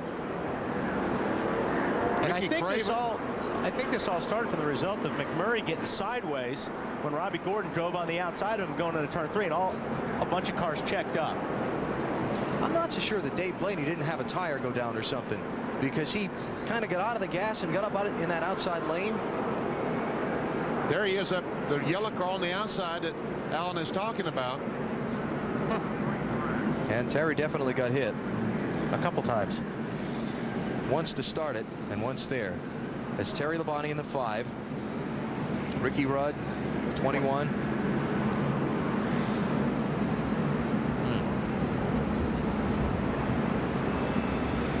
Good day gone bad in a hurry. Might have been Kurt Busch that got Terry Labonte. He was the one right behind him. 0-1 car, Skinner hit by Rudd in the 21. You see Nemechek got Sterling Marlin. Nemechek in the red and black car all caved in at the bottom.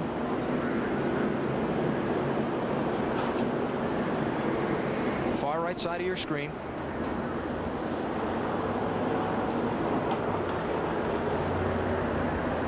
And now all of a sudden these cars are coming at you. This is Kurt Busch's view. Clear, clear. Keep digging. Got 77 up top there. Come on. Yep. Mike Skinner. Still there. Slow car ahead. I'm on the outside. Stay low, low. Not a whole lot Mike could do there. Oh. Well, he was almost through it. He was. And low or high, either one, there was no place to go as far as Skinner was concerned. The blade of grass stuck across the lens of the camera. Jimmy Johnson got a piece of this too. On board with him. Inside. In front of you, man.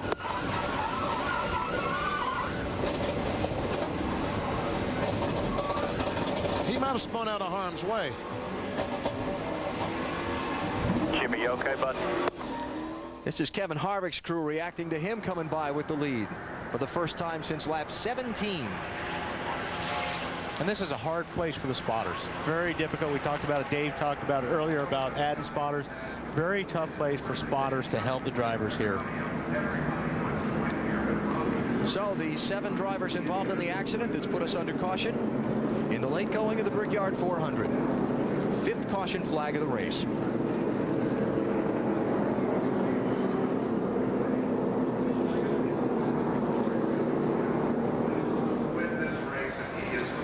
And so they're trying to push the Joe Nemechek car into the garage. He'll be done. Looks like Mike Skinner's headed to the garage. And the attrition rate that had been very low, only 2 cars retired from the race so far, is suddenly going to grow by a few. Kevin Harvick is leading. We're under caution with 14 laps to go, and they're cleaning up turn 3. You're watching NASCAR on NBC.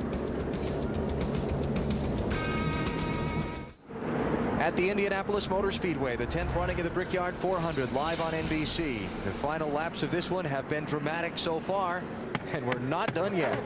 Cleaning up after a 7-car wreck up in turn 3 just after a restart in which the lead changed hands. We got all kind of things going on. Dave? Yeah, Sterling Marlin stays in his car. He has not let the window net down. That means he believes they're going to be getting back out here. They're working on the front end. They do need to pull out the radiator and replace that. But these guys are only 5 points out of 14th place. They can gain if they stay on the track and maybe get more points today. Marty? Well, Dave, while we're on the subject and we have a few moments here, a big moment for the folks at Ford this past week, this Thursday night in downtown Indy. It was Ford Fan Appreciation Day, and the couple of thousand fans that were in attendance got a special treat. They unveiled the 2004 Ford Racing Taurus and also the 2004 Ford F-150 pickup truck that will be in the Craftsman Truck Series next season. Several drivers took part in the unveiling. Ford says the Taurus has a little facelift for next year, while the F-150 received its first makeover since 1996. And if you haven't looked at Ford lately, look again. AB, I believe you were there, and what's that new Taurus look like? The refinements are very subtle because of the constrictions that NASCAR has on the common dimensions of it, but Ford thinks that they have helped the car in some key areas in the front and the back where they're allowed to do some work by NASCAR. So we'll see. But it was a fun event. Like 10,000 people turned out there Thursday night. Great to see. See those cars weaving back and forth, trying to rub all the debris off these tires, so when they go down in turn 1 the first time at speed, the tires will be clean, ready to grip the racetrack. Some of the drivers involved in the accident back in the garage area. Marty? Alan, look at all the damage on Joe Nemechek's Chevrolet. Just a ton of front-end damage there on that Chevy. Joe, what happened in the wreck?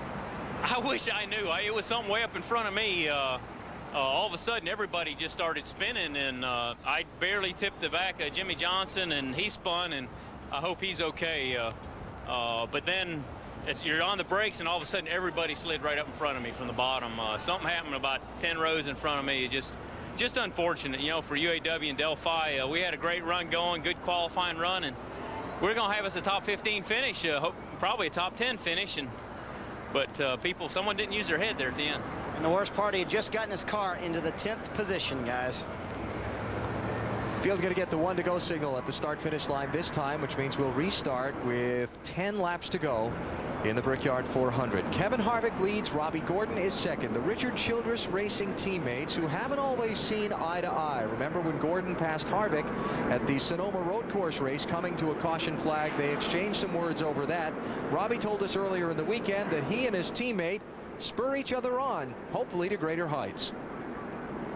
and I'm really happy that Kevin Harvick, my teammate, got the pole, and hopefully we can work together and push each other towards the front. One thing about it is the two of us, we're so competitive. Whatever he does, I want to match it, and whatever I do, he wants to match it as well. And I think that helps bring our whole team forward. Well, let's go back to Infineon Raceway. This was coming back to the caution flag. But Chad, this is what put the whole gentleman's agreement thing into play that it's been all summer. Because Robbie Gordon goes by his teammates. Now, this is basically what threw the gentleman's agreement out the window. And goes on to the victory, beating Jeff Gordon and Kevin Harvick. So Robbie Gordon already a victory so far this season. His teammate Kevin Harvick, a pair of second-place finishes have been his best results so far. Matty? Alan, they may not go on vacation together anytime soon, but Robbie Gordon brought Kevin Harvick's setup from last year to test here at Indy. They backed up what they thought. They came back here. The 31 and 29 are very similar.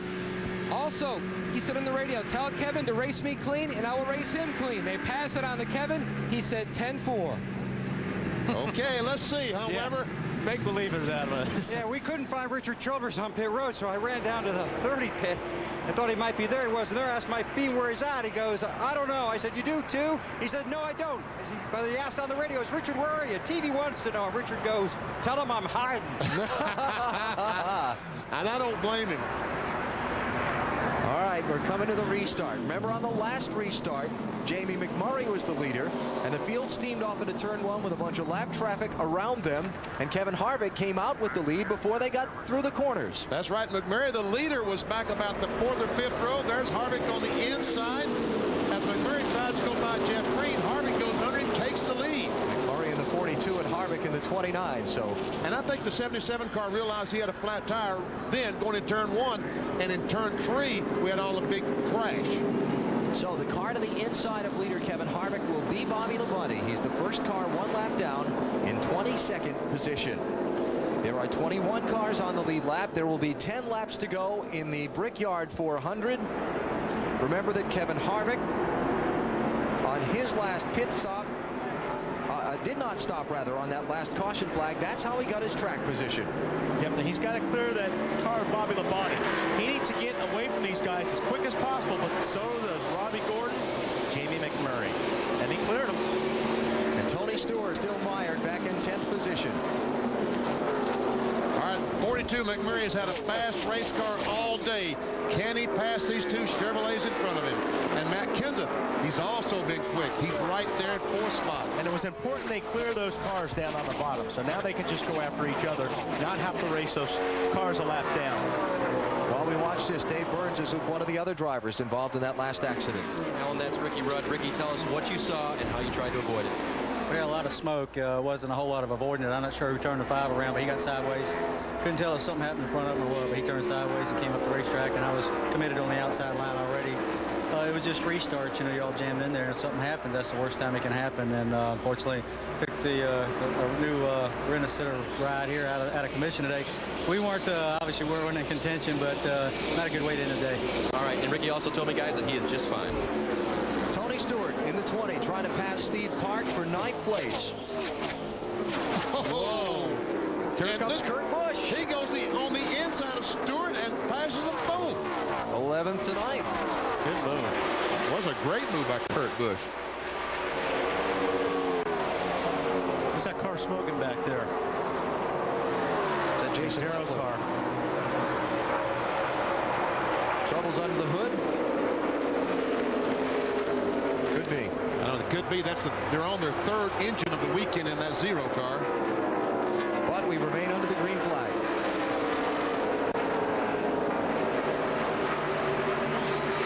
8 laps to go. Harvick has put some distance between himself and Robbie Gordon and Jamie McMurray. Now McMurray's got to get by Robbie as quick as possible. He cannot mess around with Robbie Gordon. If his car is quicker, he's got to force the issue if he's going to run down Kevin Harvick. And Harvick is loving it. He's looking in his mirror going, keep him back there, Robbie. Kevin Harvick started on pole for today's race, led the opening 17 laps, then fell back, was passed by Bill Elliott at that point, did not lead again in this race until lap 145. When he got the lead on that restart we showed you there just a minute ago. Harvick's in good shape right now. Our Napa field summary on the Brickyard 400. 12 leaders, 17 lead changers in this race. And a very low attrition rate until that last crash a moment ago. Still working on some of those cars back there. Cautions today came out at lap 38 for an accident on pit road involving Dale Jarrett. 47 when John Andretti was involved in the crash. Then oil from Elliott Sadler's car at 106. Debris at lap 141. And the big 7-car crash at lap 146. Dale Jarrett's jackman, John Bryan, was injured in that accident. He was taken to Methodist Hospital here in Indianapolis for further treatment and evaluation. We have received no further word on it other than he was awake and alert when transported to the hospital. Oh, McMurray is right there. He's going to get on the inside of Robbie this time off turn 4. And he's got a skirt or something flapping on the left side of that race car, the 42 car of Jamie McMurray right there. Yep. Now, Robbie, is he going to force the issue? I don't think he'll be able to hold on there. The answer is yes, he's going to force it. He's going to force it, yeah. Jamie might be a little more inspired here, too, because he blamed Robbie for pinching him in on that last restart when he got trapped in traffic. Yeah, Jamie's going to have to get a little bit aggressive here. And can Matt Kenseth get them both at once? He might. And that's going to help push the 42 car by. That's that draft I was talking about. 2 cars are going to be quicker than 1 here at Indianapolis. And he literally pushed him by the 31 car. So he might have bump drafted him by. McMurray to second. Kenseth trying to lock up third on Robbie Gordon. Problem is, while they were racing side by side, Kevin Harvick got away. He's almost a little over 2.5 seconds in front of this group. Look at the gap. Oh, no, 3.5 seconds. That's going to be tough to make up in 5 laps. Yeah, hardly any way. All Kevin's got to do is just keep hitting his marks. And here comes Jeff Gordon joining this fight for second place. Very quiet day for the 3-time winner. And he's looking in his mirror BP at least 100 times a lap right now. Exactly. Kevin Harvick. Yeah, if something happens in front of him, he might hit it because he's watching the rearview mirror. Tony Stewart, who has dominated most of the Brickyard 400, is trapped back in 10th place. Not going to be the kind of finish he was hoping for today.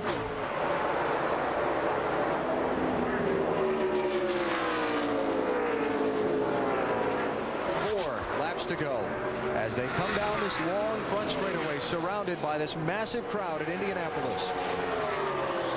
You're watching the race for second between Jamie McMurray in the 42 and Matt Kenseth in the 17, but it's all going on well behind leader Kevin Harvick.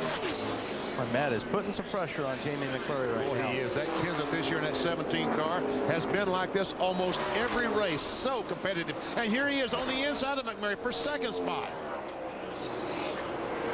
He's got it. Open some air. And Matt Kenseth, the NASCAR Winston Cup Championship leader, goes to the second spot. And meanwhile, the guy in second spot in the championship is Earnhardt Jr., currently running in 15th. Jeff Gordon takes a shot. Yep. Jeff around Robbie, and Bill Elliott going to try and follow him through. Elliott's got some momentum going there, but pulls back in behind Robbie. So Jeff Gordon to 4th. Robbie Gordon trying to follow his draft in 5th. And Bill Elliott, the defending winner of the Brickyard 400, trying to crack the top 5 again. Well, Robbie doesn't have as good as tires as these other cars right now, so he's hanging on to whatever he can grab here. We are past the point at which NASCAR would use the red flag in the race to try and get a green flag finish. So if the caution comes out now, it's going to have to be really, really quick to help Matt Kenseth.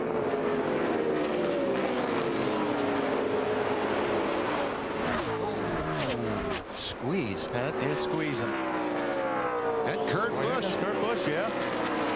Got a pretty good run there, Benny. Up front, it's all Kevin Harvick. With now 5 miles to go in the Brickyard 400, Matt. In our Discover Countdown to Green, you heard Kevin Harvick talk about his favorite childhood memory about this place. Rick Mears from California, 4-time Indy 500 winner. He wanted to join him as an Indy winner. His wife, Delana, you can see wrenching her hands on top of the pit box, hoping this day comes home with a victory, Bill. Matt, as you know, early last season, NASCAR benched Kevin Harvick for rough driving during a race at Martinsville. He missed the Winston Cup race. After that race, he said, I grew up working at the Camelot Fun Park in California. I can go back there and work. I don't have to do this. I'll bet you right now, he's glad he didn't go back. Yeah. Right now, he's seeing the white flag. Kevin Harvick, 1 lap away from Indianapolis victory. His team owner, Richard Childress, we talked about being in hiding a little while ago. Childress won this race in 1995 with Dale Earnhardt. Kevin Harvick with the oh-so-difficult job of replacing Dale Earnhardt behind the wheel of this machine after Earnhardt was tragically killed at Daytona in February 2001. Harvick stepped in and in just his 3rd race with the team, took a memorable victory at the Atlanta Motor Speedway. He's half a lap from establishing racing legend for himself.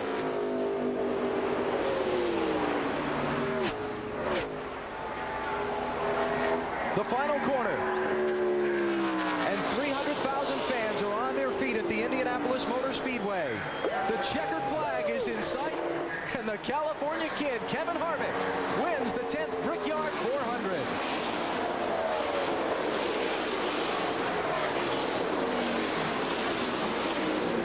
Margin of victory, 2.7 seconds over Matt Kenseth, who increases his lead in the NASCAR Winston Cup Championship. Tony Stewart, who dominated the day, actually lost a couple of positions in that final sprint to the checkers. After leading 60 of the 160 laps, Stewart's going to wind up 12th. What a day for Kevin Harvick and the Richard Childress race team, Matt.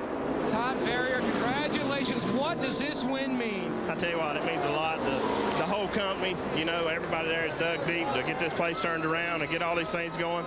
Gil had a hell of a team already built. It makes my job easy, you know, so it's a great day. Todd, this is Indy. This is special. Yeah, I realized it a little bit later. Me and Gil been talking about buying lottery tickets for 2 days. Hell, I think we just hit it. I agree. That's a great line. Kevin Harvick's first win of 2003. His 4th NASCAR Winston Cup Series win. It's been 39 races, about a year and a month, since he took a victory at Chicagoland Speedway last July. All right, he's one of these young kids. Let's see what kind of burnouts and donuts he does. Harvick's good at burnouts.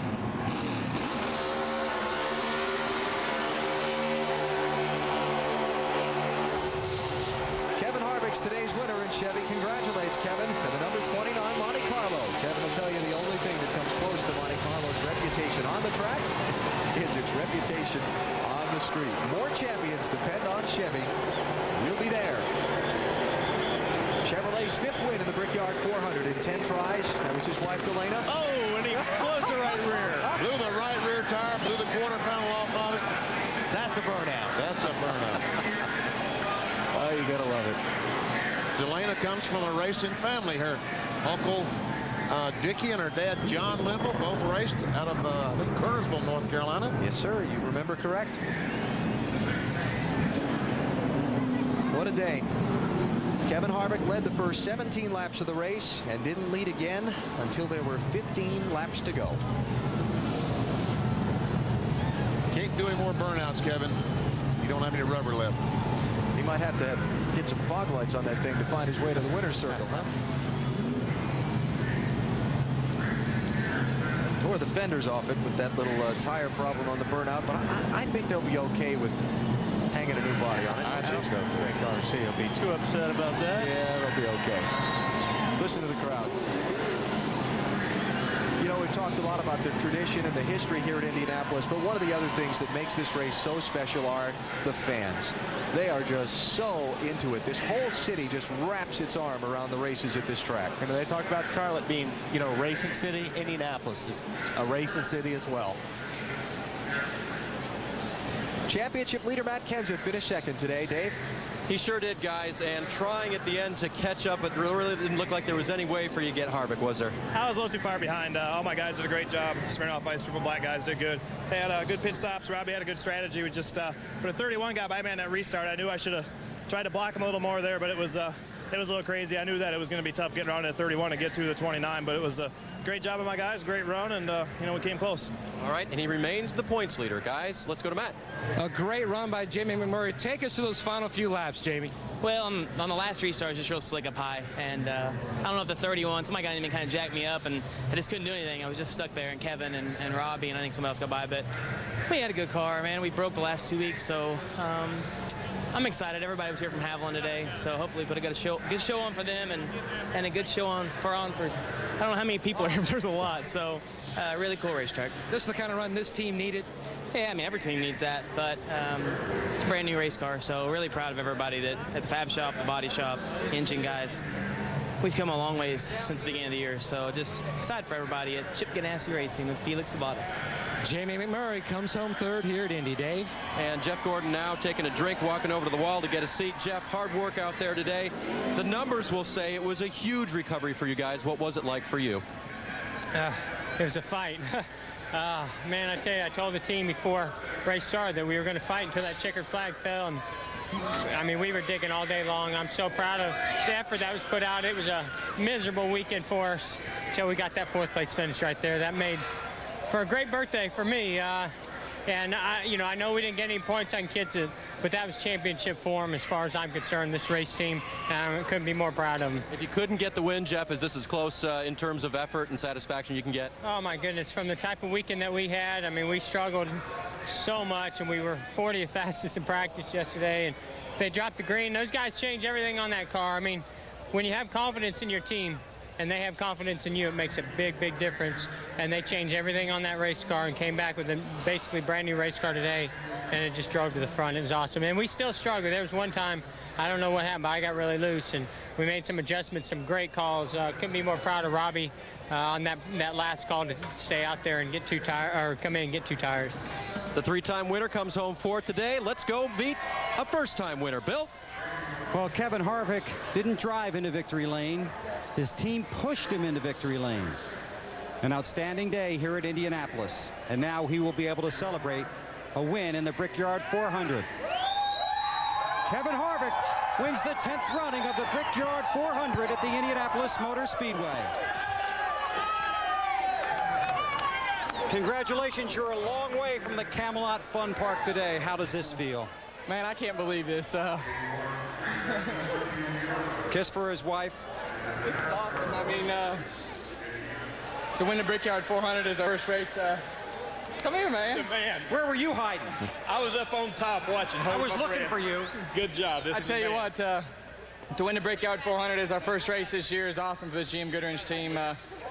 Everyone involved from Snap-on to Sylvania to Sonic, Coca-Cola, Purdue, Reese's.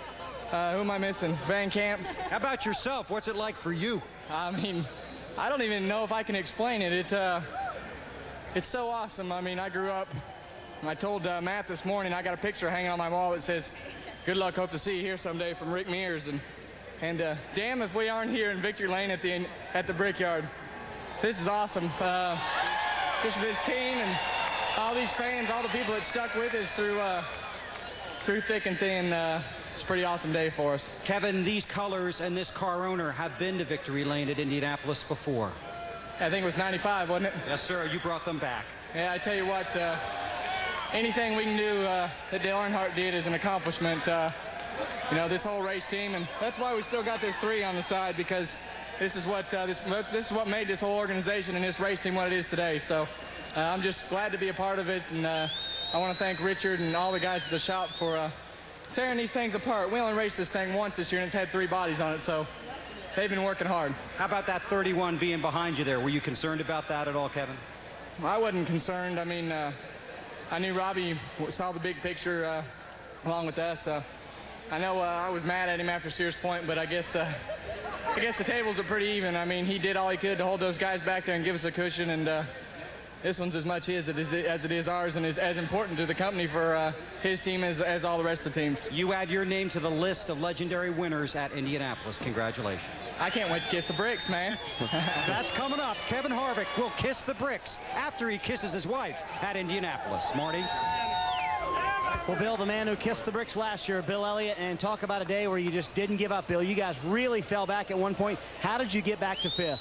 Well, the caution came out, a lot of guys stopped, and it came out in our window.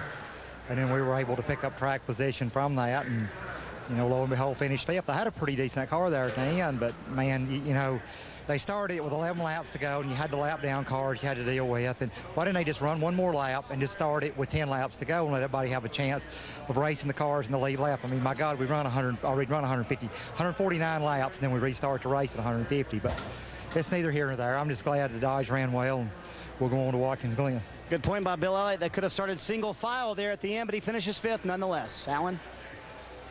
Let's check how they ran today in the 10th Brickyard 400. Kevin Harvick with the victory, joining the list of winners at this famed racetrack.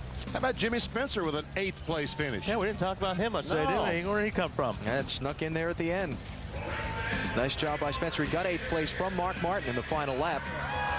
Ryan Newman and Tony Stewart, two of the dominators of the race, finished 11th and 12th. All these cars in the lead lap. Earnhardt Jr. in 14th. He worked for that. Jeff Green had a strong day, kind of got shuffled back at the finish. And Greg Biffle last on the lead lap. Bobby Labonte caught by pitting, and then the caution came out. They tried that short pit strategy and got burned by it. And not a lot of attrition today. Only five cars failed to finish. Most of them involved in that big 7-car wreck in the late going. And again, no further word on John Bryan, the jackman for Dale Jarrett, involved in an accident on pit road back at lap number 38. Let's go back down to Gasoline Alley. Dave Burns. Well, Tony Stewart is still recovering from that long, hot race. Coach Gibbs is with us now. Coach, talk to us about how hard they worked and came back to get 12.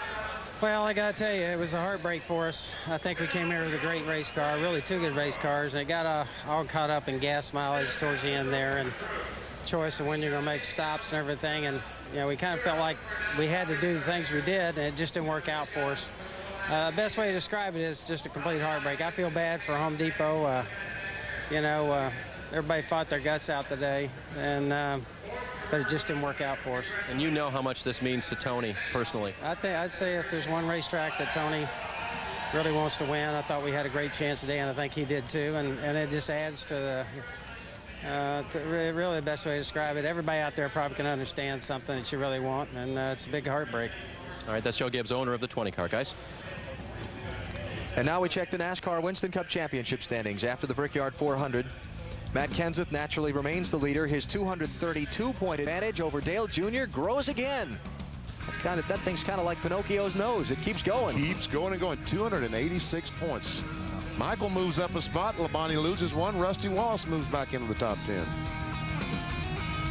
Next Sunday on NBC, NASCAR Winston Cup racing continues. It's from Watkins Glen, presented by Subway. Coverage starting at 1 p.m. Eastern with Discover Card Countdown to Green, the famed road course, the next stop, and we look forward to bringing that to you next Sunday.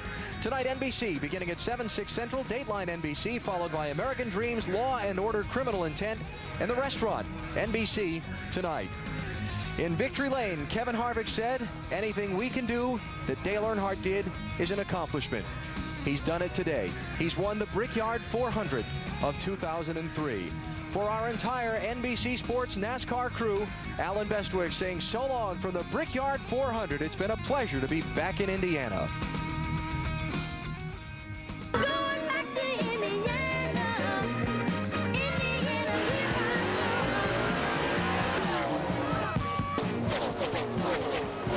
Trouble. 3-4 cars in it. Caution flag is out. Still there. Slow car ahead on the outside. Stay low, low. The checkered flag is in sight, and the California kid, Kevin Harvick, wins the 10th Brickyard 400.